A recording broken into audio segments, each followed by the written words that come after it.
क्या आपका भी एक ख्वाब है कि यूट्यूब पे अपना एक चैनल बनाएं, उस पर कंटेंट पोस्ट करके उस चैनल को ग्रो करें और उससे दौलत, इज़्ज़त और शोहरत हासिल करें, मगर फिर आप इस वजह से रुक जाते हैं कि आपके पास शायद ज़्यादा इन्वेस्टमेंट नहीं है, या आपके जहन में ये है कि यूट्यूब को स्टार्ट करने के लिए फैंसी कैमराज, माइक्स या स्टूडियो वगैरह की ज़रूरत है, या शायद आप इस वजह से भी रुक जाते हैं क्योंकि आप फर्स्ट टाइम एक जॉब पे जाते हैं और फिर आप ये सोचते हैं कि ये बहुत ही मुश्किल है कि जॉब के साथ मैं यूट्यूब को कंटिन्यू रखूँ। मगर अब एक इंटरेस्टिंग फैक्ट है आपके लिए कि इन सारे फैंसी इक्विपमेंट्स के बगैर अगर आपके पास सिर्फ अपना एक मोबाइल है और आपके पास कैमरा है, आप यूट्यूब चैनल को क्रिएट कर सकते हैं, उसके ऊपर आप काम कर सकते हैं। और अगर आप जॉब पे जाते हैं, फर्स्ट टाइम आप जॉब करते हैं, तो पार्ट टाइम या सेकंड टाइम आप यूट्यूब को स्टार्ट कर सकते हैं। तो इन सारे फैंसी इक्विपमेंट्स के बगैर और पार्ट टाइम आप यूट्यूब को किस तरीके से स्टार्ट कर सकते हैं, और वो भी अपने मोबाइल के कैमरे से। बस आपकी डेडिकेशन और हार्ड वर्क मुझे चाहिए। तो मोबाइल के जरिए यूट्यूब कंटेंट क्रिएशन के इस कंप्लीट कोर्स में मैं आपको A to Z basic to advance लेके चलूंगा, यानी script writing, video creation, video editing, thumbnail designing, audio को किस तरीके से आपने एडिट करना है और यूट्यूब चैनल पे स्टार्ट टू एंड किस तरीके से काम करके उसे ग्रो करना है। ये इस कोर्स का कंटेंट होगा। और इस कोर्स के लिए मेरे टारगेट जो ऑडियंस है वो दो टाइप के हैं। एक तो जो पार्ट टाइम यूट्यूब को स्टार्ट करना चाहते हैं, अपने जॉब के साथ यूट्यूब को लेके चलना चाहते हैं, एक ये ऑडियंस हो गई। और दूसरी वो ऑडियंस जिनके पास ज़्यादा बजट नहीं है और वो सिर्फ अपने मोबाइल के जरिए यूट्यूब पे काम स्टार्ट करना चाहते हैं। तो पार्ट टाइम और अपने मोबाइल के कैमरे से आप यूट्यूब पे एक अच्छा खासा करियर बिल्ड कर सकते हैं, अपना एक पर्सनल ब्रांड बिल्ड कर सकते हैं। Why everyone should start a YouTube channel? देखिए, अगर आप अपने आसपास चीज़ों को नोटिस करें, अगर आप अपने खुद को भी डीपली नोटिस करें, तो आपके पास एक ऐसी यूनिक स्किल होगी, क्योंकि हर बंदे को यूनिक पैदा किया गया है। तो मेरे ख्याल से हर बंदे के पास एक यूनिक स्किल होती है। हर बंदे के पास एक अनफेयर एडवांटेज होता है किसी भी नीश का, किसी भी हवाले से। तो आपके पास उस अनफेयर एडवांटेज को आप यूज़ कर सकते हैं। आजकल के ग्लोबल विलेज में, आजकल की इंटरनेट की दुनिया में आपके पास अपना यूट्यूब चैनल लाजमन होना चाहिए। अब प्रोसेस क्या है कि जिस चीज़ में, जिस नीश में आपको इंटरेस्ट हो, जिस कंटेंट को आप कंज्यूम करते हो रोजाना, आप अपने मोबाइल की फीड को चेक करें कि आपके मोबाइल का ज्यादा टाइम किस चीज पे वेस्ट होता है, आप किस कंटेंट को ज्यादा कंज्यूम करते हैं। आप उस कंटेंट के प्रोडक्टिव साइड को देखिए। जिस कंटेंट को आप ज्यादा कंज्यूम कर रहे हैं, जिस नीश में आपका इंटरेस्ट है, जिस नीश पे आप बोल सकते हैं, उस नीश पे आपको अपना एक पर्सनल ब्रांड बिल्ड करना चाहिए। आपको अपना एक यूट्यूब चैनल स्टार्ट करना चाहिए और यूट्यूब पे आप उस नीश के हवाले से बात करें, आप उस नीश के हवाले से कंटेंट बनाएं। आप 5 महीने, 6 महीने, 1 साल इसे दें। वक्त के साथ साथ आप नोटिस करेंगे कि आपकी क्रिएटिविटी में इजाफा होगा। क्रिएटिविटी के साथ साथ आप अपने कॉन्फिडेंस स्किल्स को, आप अपनी जो कम्युनिकेशन स्किल्स है उनको इंक्रीज कर पाएंगे। और साथ ही साथ अगर आप 1, 2, 3 साल तक अपनी नीश के हवाले से चैनल बनाते हैं, उस पर काम करते हैं, आप अपना एक पर्सनल ब्रांड बिल्ड कर सकते हैं।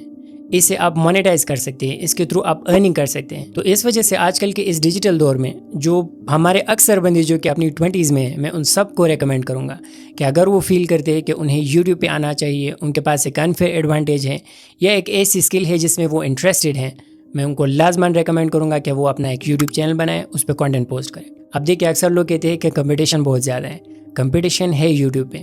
मैं अगर अपनी नीश की मिसाल दूँ तो मेरी नीश है फाइनेंस की नीश, कंटेंट क्रिएशन की नीश। अब आप पूरे पाकिस्तान में नोटिस करें, जो फाइनेंस की नीश है और टेक की नीश है, इसमें जो टॉप यूट्यूब चैनल्स है जो कि लीड कर रहे हैं, वो बमुश्किल 20 से 30 चैनल्स हैं। और अब पाकिस्तान की आबादी देखिए कितनी है, यूट्यूब पे कितने यूज़र्स हैं। एक सर्वे के मुताबिक यूट्यूब पे मंथली 71 मिलियन यूज़र्स होते हैं पाकिस्तान से। तो इतने यूज़र्स होते हैं पाकिस्तान में जो कि मंथली यूट्यूब के कंटेंट को कंज्यूम करते हैं। अब फाइनेंस की नीश के लिए कुछ यूज़र्स होंगे, आप देख ले कि 20 से 30 मैक्सिमम चैनल्स होंगे। जिस नीश में आप जाना चाहते हैं आप उस पर रिसर्च करें, हो सकता है उस नीश में कोई चैनल ही ना हो। तो ये एक बहुत ही अच्छी अपॉर्चुनिटी है। कंपटीशन है, यानी ये इस नॉइस को आप इग्नोर करें। आप अपनी नीश के हवाले से चैनल बनाएं, उस पर कंटेंट पोस्ट करें और 6 महीने तक इस पर काम करें। जब आप रिजल्ट चेक करेंगे आप हैरान रह जाएंगे। तो मेरे ख्याल से हर बंदे को जो कि अपनी 20s में है, यूट्यूब पे आना चाहिए और अपना एक पर्सनल ब्रांड बिल्ड करना चाहिए। अब नीश में जब आप पर्सनल ब्रांड बिल्ड करेंगे, आप ऑथेंटिक रहेंगे, आप लोगों के साथ वैल्यूएबल कंटेंट शेयर करेंगे, तो आप वक्त के साथ साथ खुद को ग्रो कर सकेंगे। Who should not start a YouTube channel? कौन से ऐसे बंदे हैं जिनको यूट्यूब पे काम नहीं करना चाहिए? अब यूट्यूब पे आने के लिए सबके अपने अपने ड्रीम्स होते हैं, सबके अपने अपने गोल्स होते हैं। मैं आपके साथ कुछ पॉइंट्स शेयर करूंगा। अगर आप में ये खामियां हैं तो मैं आपको स्ट्रांगली सजेस्ट करूंगा, रेकमेंड करूंगा कि आप यूट्यूब की तरफ ना आएँ। सबसे पहले तो अगर आप यूट्यूब चैनल क्रिएट कर रहे हैं और उस पर काम करना चाह रहे हैं और आपका एम ये है कि आपको क्विकली फेम मिले, आपको क्विकली उससे पैसा मिले, तो ये आपकी एक मिसअंडरस्टैंडिंग है। अगर आपका गोल सिर्फ और सिर्फ ये है कि आपको यूट्यूब से पैसा मिले, आपको क्विकली फेम और इज़्ज़त वगैरह मिले, तो आप यूट्यूब पे ना आए। दूसरा, अगर आपको किसी भी चीज़ को लाइफ में कंसिस्टेंटली लेके चलने की आदत नहीं है, तब भी आप यूट्यूब को भूल जाएं। यानी अगर आप आते हैं 1 हफ्ता 2 हफ्ते तक यूट्यूब पे कंसिस्टेंटली काम करते हैं और उसके बाद 1 हफ्ते की ब्रेक आप देते हैं, तो यूट्यूब इस तरह के चैनल्स को पनिश करता है।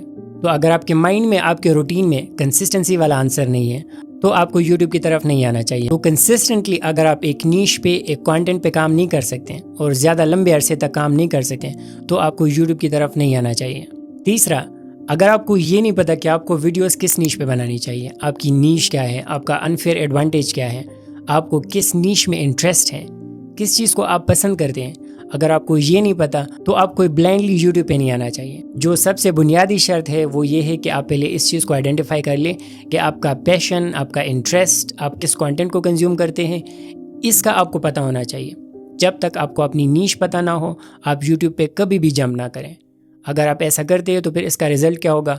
आज आपकी नीश कुछ होगी, कल आपको पता चलेगा कि आप इस नीश पे काम नहीं कर सकते, तो आप फिर अपनी नीश को शिफ्ट करते रहेंगे और ऐसे चैनल्स यूट्यूब पे काफ़ी मुश्किल से ग्रो होते हैं। तो अगर आपका इंटरेस्ट है, आपको अपनी नीश पता है, यूट्यूब आपके लिए तब बेस्ट है, नहीं तो आप यूट्यूब को भूल जाएं। फाइनल पॉइंट उन लोगों के लिए जिनको यूट्यूब पे नहीं आना चाहिए, वो ये है कि यूट्यूब एक लॉन्ग टर्म गेम है। आपको अपने महीने और अपने साल लगाने पड़ेंगे। अगर आप यूट्यूब से कमाना चाहते हैं, अगर आप यूट्यूब पे एक पर्सनल ब्रांड बिल्ड करना चाहते हैं, तो आपको अपने कुछ साल यूट्यूब को देने पड़ेंगे। आपको 6 महीने 1 साल में अंदाज़ा हो जाएगा कि आप इस पे ग्रो कर सकते हैं या नहीं। मगर आप इसको अपनी पीक पर लेके जाना चाहते हैं तो आपको यूट्यूब को कुछ साल देने पड़ेंगे। यूट्यूब एक लॉन्ग टर्म गेम है, इसके अंदर पैसा भी है, इसे आप ग्रो भी कर सकते हैं, आप अपनी ख्वाहिशें भी पूरी कर सकते हैं, मगर ये एक लॉन्ग टर्म गेम है। तो अगर आपका माइंड सेट एक शॉर्ट टर्म है और आप शॉर्ट टर्म के लिए यूट्यूब पे आना चाहते हैं, महीनों में अमीर होना चाहते हैं, तो आपको यूट्यूब को भूल जाना चाहिए। 5वां और फाइनल पॉइंट, आप में सब्र होनी चाहिए। आप कंटेंट पोस्ट करेंगे, उस पर व्यूज़ नहीं आएंगे, आपको सब्र करना आना चाहिए। आपको कंटेंट पोस्ट करते रहना चाहिए, आपको कंसिस्टेंट होना चाहिए और वक्त के साथ साथ आप खुद देखेंगे कि आपका चैनल ग्रो करता जाएगा। तो अगर आप में पेशेंस नहीं है, आपको यूट्यूब पे बिल्कुल भी नहीं आना चाहिए। आप इस चीज़ को डिनाई नहीं कर पाएंगे कि यूट्यूब पे जितने भी फ्रेश क्रिएटर्स आते हैं या जो एस्टेब्लिश्ड हैं, उन सब का एक ही एम होता है और वो है उससे पैसा कमाना, अपना रेवेन्यू बिल्ड करना और अपने लिए एक पैसिव इनकम जनरेट करना। हमारे फ्रेश जो कंटेंट क्रिएटर्स होते हैं यूट्यूब पे, उनके लिए जो सबसे बड़ा मसला होता है वो है उनकी नीश सिलेक्शन, या अगर उनको नीश पता भी हो फिर भी उनको ये आइडिया नहीं होता कि किस टाइप की वीडियोज़ वो बनाए। नीश सिलेक्शन के लिए मेरे ख्याल से 3 बुनियादी पॉइंट्स होते हैं, जो कि एक बुक है इकिगाई, वो भी आपको ये सजेस्ट करता है कि आप अपनी नीश को या अपनी लाइफ में किस गोल को लेके चलें। तो 3 बुनियादी पॉइंट्स है आपकी नीश सिलेक्शन के लिए यूट्यूब पे। जो सबसे पहला पॉइंट है वो है आपका पैशन या आपका इंटरेस्ट। तो इस चीज़ को आप इस तरीके से समझ लें कि अगर आपको ये पता चले कि जिन वीडियोस पे आप काम कर रहे हैं, जो वीडियोस आप प्रिपेयर कर रहे हैं, अगर उस पे लॉन्ग टर्म में भी आपको कोई पैसा ना मिले, क्या आप फिर भी इस काम को कंटिन्यू रख सकते हैं? अगर आप यूट्यूब चैनल पर अपनी वीडियोज़ पोस्ट करें और आपको 10, 20, 50 व्यूज़ आए, क्या आप फिर भी इस कॉन्टेंट को जारी रख सकते हैं? आप इस कॉन्टेंट से फ्यूचर में बोर तो नहीं होंगे? क्या ये कंटेंट बनाना इस नीश में एक ऐसी चीज़ है जिसको आप जब कर रहे होते हैं तो आप इसे एंजॉय कर रहे होते हैं? अगर ऐसा है तो ये आपका पैशन है, आपका इंटरेस्ट है, ये नीश आपके लिए ठीक है। दूसरा पॉइंट है आपकी ऑडियंस की डिमांड। जिस भी नीश पे आपने काम करना हो, जिस भी नीश को आपने सेलेक्ट करना हो, आप ये देखिए कि ग्लोबली इस दुनिया में उस नीश की डिमांड है या नहीं।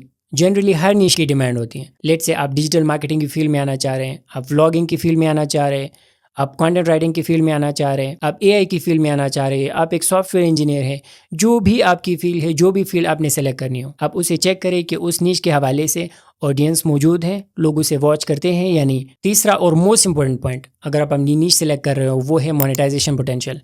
यानी उस नीश से आपको जब आप वो कंटेंट डिलीवर करें, जब आप उस नीश पे काम करें, जब आप उस पे अपना टाइम इन्वेस्ट करें, तो एज अ रिजल्ट आपको पैसा मिलना चाहिए। ये 3 प्रिंसिपल्स है। एक बुक, जापानीज़ बुक है इकिगाई के नाम से, वो भी यही सजेस्ट करती है कि लाइफ में आपको अगर एक जो भी नीश सेलेक्ट करनी हो, जो भी काम करना हो, जो भी आपका पैशन हो, 3 बुनियादी पॉइंट्स हैं। एक, आप उसके हवाले से पैशनेट हो, आपको इंटरेस्ट हो उस फील्ड में। दूसरा, उस नीश की डिमांड हो, लोग उसे देखना या सर्विसेज लेना पसंद करते हो। तीसरा, उस नीश से जब आप उस नीश पे काम करते हो, आप उस करियर में काम करते हो, आपके पास पैसा एज अ रिजल्ट आना चाहिए। तो आप अपनी यूट्यूब नीश पे भी इन 3 पॉइंट्स को चेक करें। अगर आपकी नीश इन 3 पॉइंट्स पे पूरी उतरती हो तो वो नीश आपके लिए बेस्ट है। क्या आप एक फ्रेश यूट्यूब क्रिएटर हैं और आपको ये नहीं पता कि कंटेंट आइडियाज़ कहाँ से ढूंढें, अपनी नीश के हवाले से कंटेंट हम कहाँ से लाएं? तो इस वीडियो में मैं आपके साथ 2 चीज़ें शेयर करूंगा। सबसे पहला कि आपके कंटेंट का टाइप क्या होना चाहिए, और दूसरा कंटेंट आइडियाज़ आपको कहाँ से मिलेंगे अपनी नीश से रिलेटेड। सबसे पहले कि कंटेंट टाइप आपकी क्या होनी चाहिए। देखिए हमारे जो अक्सर लोग हैं वो ट्रेंडिंग टॉपिक्स के पीछे भागते हैं। आजकल जिस टॉपिक का ट्रेंड है वो उस चीज़ पे वीडियो बनाएंगे, 1 हफ्ते तक 2 हफ्ते तक उनको व्यूज़ मिलेंगे और बाद में वो टॉपिक डेड तो उनके व्यूज़ भी डेड। एक बात आप और समझ ली कि यूट्यूब जो है उस पर अगर आपकी वीडियो 5 साल 6 साल पहले भी डली हुई हो, उस पर व्यूज़ आपको आज भी आएंगे और आज भी आप उससे एक पैसिव इनकम जनरेट कर सकते हैं। तो ये कैसे होगा? जब आप एक सर्चेबल कंटेंट की तरफ जाएंगे, आप उस कंटेंट पे जाएंगे जो कि अगर लोग उसे सर्च करें आपका कंटेंट उनको नज़र आ जाए यूट्यूब पे, तो आप उससे एवरग्रीन कंटेंट और रेवेन्यू जनरेट कर सकते हैं। तो मेरे ख्याल से जो बेस्ट अप्रोच है वो है कि आप 70 to 80% आप सर्चेबल और एवरग्रीन कंटेंट की तरफ जाएं और जो 20 या 30% है वो टाइम आप इन्वेस्ट करें ट्रेंडिंग टॉपिक्स में। तो इस तरीके से ट्रेंडिंग टॉपिक्स के थ्रू आपके पास सब्सक्राइबर्स आएंगे और जो एवरग्रीन कंटेंट है उसमें आपके पास एवरग्रीन यानी हमेशा के लिए आपके पास व्यूज आएंगे। दूसरा, आपके पास कंटेंट आइडियाज़ कहाँ से आए? आप एक फ्रेश क्रिएटर है, आपने अपना चैनल क्रिएट कर लिया, अब आप परेशान है कि मैं स्टार्ट की जो वीडियोज़ है वो कहाँ से ले आऊँ। तो इसका आंसर ये है, मैं आपको 50 वीडियोस के आइडियाज़ देता हूँ। तो कंटेंट आइडियाज़ के लिए आपने अपनी नीश के अंदर सबसे पहले मुझे उम्मीद है आपने अपनी एक नीश सेलेक्ट की होगी। लेट्स से आपकी नीश है डिजिटल मार्केटिंग। अब डिजिटल मार्केटिंग की नीश के अंदर आपने अपने 10 कंपेटिटर्स को चूज़ करना है, उनके चैनल्स को ओपन करना है, उनकी वीडियोज़ के सेक्शन में जाना है, वहाँ से पॉपुलर वीडियोज़ को चेक करना है। तो लेट्स से आपने 10 कंपेटिटर्स के चैनल ओपन कर लिया। अब उनकी पॉपुलर वीडियोस में से आपने हर चैनल से 5 वीडियोस को चूज़ करना है। तो 10 चैनल्स अगर आप ओपन करते हैं और हर चैनल से, हर कंपेटिटर से आप 5 टॉपिक्स को तलाश करते हैं, तो आपके पास कलेक्टिवली 50 वीडियोस के टॉपिक्स आ जाएं। उन वीडियोस को आप चेक करें, उनके थंबनेल्स को चेक करें, उनके टाइटल्स को चेक करें और उनसे आइडिया लें। स्टार्ट में जब आप एक फ्रेश कंटेंट क्रिएटर हो, आप इन्हीं 50 वीडियोस को क्रिएट करें, ब्लाइंडली नहीं, उसे थोड़ा बहुत मॉडिफाई करके, उस स्क्रिप्ट में चेंजेस करके, उस स्क्रिप्ट के अंदर अपना एक एक्सपीरियंस और अपना एक इनपुट शामिल करके आप इन 50 टाइटल्स पे या टॉपिक्स पे अपनी वीडियो बनाएं और वीकली स्टार्ट में आप 2 से 3 वीडियोस पोस्ट करें। तो जब आप 50 वीडियोस को क्रिएट करेंगे, आपको अच्छा खासा एक्सपीरियंस हो जाएगा कि आपने अपनी नीश के अंदर किस तरीके से कंटेंट पे काम करना है, कौन सा कंटेंट आगे पुश होता है, किस टाइप का कंटेंट आगे यूट्यूब से प्रमोट करता है और किस कंटेंट को आपको अवॉइड करना चाहिए। तो उम्मीद है ये वीडियो आपको पसंद आई होगी। आपने मोस्टली एवरग्रीन और सर्चेबल कंटेंट की तरफ जाना है और इस तरीके से अपने लिए कंटेंट आइडियाज़ फाइंड करने हैं। Best camera to start YouTube. हमारे अक्सर जो नए क्रिएटर्स होते हैं जिनको यूट्यूब पे आने का शौक होता है, वो अक्सर यूट्यूब को इस वजह से भी डिले करते हैं, प्रोक्रेस्टिनेट करते हैं कि उनके पास इन्वेस्टमेंट नहीं है कि वो बेस्ट कैमरा ख़रीद सकें। अब सवाल ये है कि बेस्ट कैमरा आपके लिए क्या है? इस चीज़ का मेरे ख्याल से हॉनेस्ट आंसर ये है कि आपके पास इस वक्त आपके जेब में जो भी मोबाइल है उसका कैमरा आपके लिए बेस्ट है। स्टार्ट में आपने कैमरास पे, एक्सपेंसिव स्टफ़ पे बिल्कुल भी इन्वेस्टमेंट नहीं करनी। जो मोबाइल आपकी जेब में है उसके कैमरे को आपने यूज़ करना है, स्टार्ट का कंटेंट आपने उससे बनाना है। अब मैं GFX मेंटोर की एक लेटेस्ट वीडियो देख रहा था, उसमें वो बताते हैं कि मेरे चैनल पे जो स्टार्ट के 50,000 सब्सक्राइबर्स थे, तब तक मैं अपनी वीडियोस अपने मोबाइल के कैमरे से शूट करता था। तो स्टार्ट के 50,000 सब्सक्राइबर्स तक उनकी जो भी वीडियोस थी वो एक मोबाइल के कैमरे से बनी है। तो आपके लिए भी ये चीज़ एक मोटिवेशन होनी चाहिए कि जब आप स्टार्ट कर रहे हो तो आपने कैमरास वगैरह पे ज़्यादा इन्वेस्टमेंट नहीं करनी।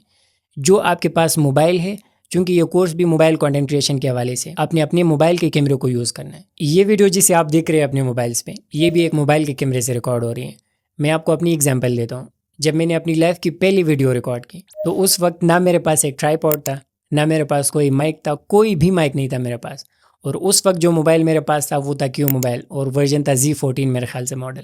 उससे मैंने अपनी लाइफ की पहली वीडियो रिकॉर्ड की। उसके बाद मेरे पास आया मोबाइल पोको X3, उससे मैंने अपनी वीडियोस रिकॉर्ड की। और इस वक्त जो वीडियो आप देख रहे हैं ये आईफोन पे रिकॉर्ड हो रही है, 14 Pro Max पे। तो वक्त के साथ साथ आप शिफ्ट होते हैं। आप स्टार्ट में जो भी मोबाइल आपके पास है, मैं आपको अगेन रिकमेंड करूँगा कि आप अपने मोबाइल के कैमरे से स्टार्ट लें, यही आपके लिए बेस्ट कैमरा है। बस ये मेक श्योर कर ले कि जो इंपॉर्टेंट सेटिंग्स है, जैसे कि आपके मोबाइल में एटलीस्ट 1080 तक रिकॉर्डिंग होनी चाहिए और ये मेरे ख्याल से आजकल हर मोबाइल के कैमरे में होती है।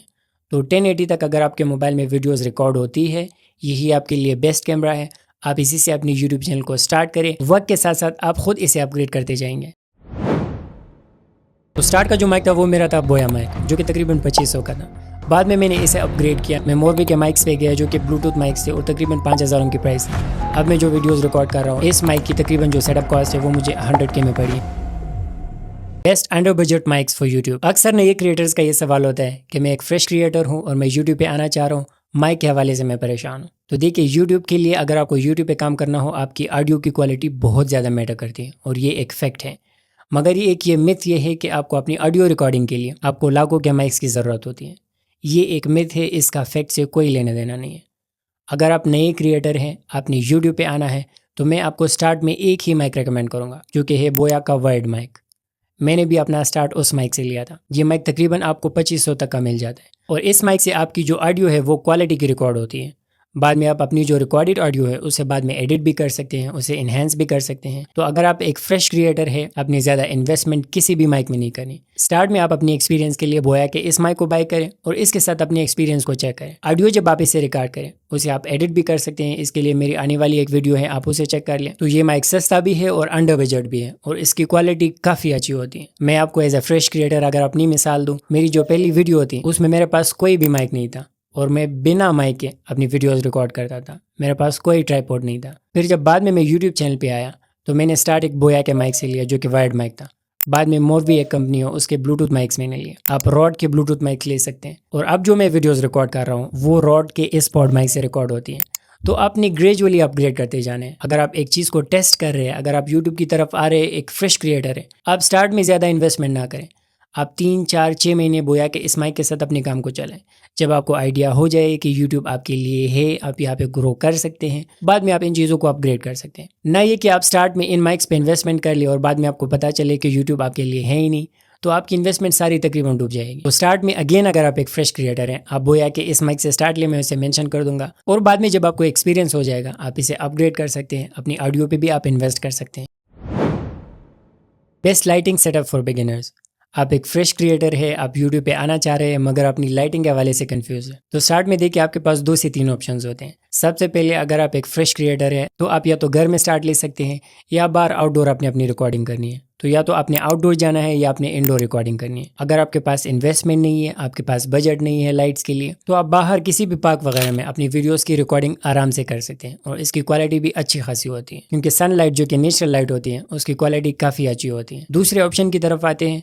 अगर आप नई क्रिएटर है और आपने इंडोर अपना काम स्टार्ट करना है, आपने इंडोर अपनी वीडियोस की रिकॉर्डिंग करनी है, तो यहाँ पे भी आपके पास 2 ऑप्शंस होते हैं। सबसे पहले अगर आपके पास बजट नहीं है, जो आपकी ट्यूब लाइट्स है आप उनको यूज़ कर सकते हैं। थोड़ा सा अगर आपके पास इन्वेस्टमेंट है, आप एक रिंग लाइट में इन्वेस्ट कर सकते हैं अपने लिए, उससे आपकी वीडियो की क्वालिटी ठीक हो जाएगी। अगर आपके पास थोड़ा सा और बजट है जो कि तकरीबन 5 से 7 हज़ार में आ जाती हैं, तो आप इन लाइट्स को यूज़ कर सकते हैं जिन्हें अभी मैं यूज़ कर रहा हूँ। तो बेस्ट लाइट्स अगेन मैं आपको रिकमेंड करूँगा, आप पे डिपेंड करते हैं। अगर आपकी चॉइस ये है कि आपने बाहर रिकॉर्डिंग करनी है तो आपको किसी भी लाइट की ज़रूरत नहीं है।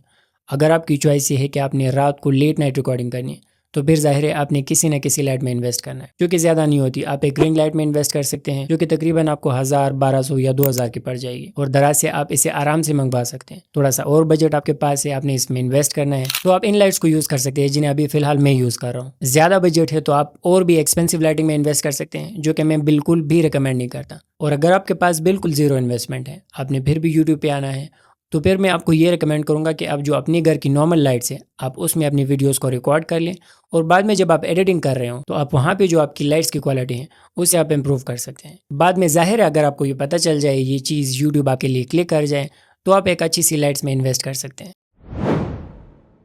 आप एक फ्रेश कंटेंट क्रिएटर है, एक फ्रेश यूट्यूबर है और आप इस चीज़ में कंफ्यूज है कि मेरे बैकग्राउंड का सेटअप क्या होना चाहिए, तो आज की इस शॉर्ट वीडियो में मैं आपको इस हवाले से गाइड करूंगा। तो देखिए आपके पास 2 सिंपल ऑप्शंस हैं। अगर आपने अपनी वीडियोस की रिकॉर्डिंग बाहर करनी हो, सनलाइट में करनी हो या किसी पार्क में करनी हो, तो जो नेचुरल बैकग्राउंड है वही आपके लिए बेस्ट है। और दूसरा ऑप्शन, अगर आपने इंडोर अपनी रिकॉर्डिंग्स करनी हो, तो फिर आपके पास अगेन यहाँ पे 2 ऑप्शन होते हैं। आप एक ग्रीन स्क्रीन बैकग्राउंड की तरफ जा सकते हैं या अगर आप एस्थेटिक्स के शौकीन हैं तो आप अपने लिए एक कस्टमाइज बैकग्राउंड तैयार कर सकते हैं। वो बैकग्राउंड भी सिंपल होना चाहिए, उस पर ज़्यादा इन्वेस्टमेंट नहीं होनी चाहिए। और जिस बैकग्राउंड को मैं यूज़ कर रहा हूँ वो ग्रीन स्क्रीन बैकग्राउंड है और पीछे मेरे पास जो पर्दे हैं वो एक ग्रीन है, वाइट है और ब्लैक है।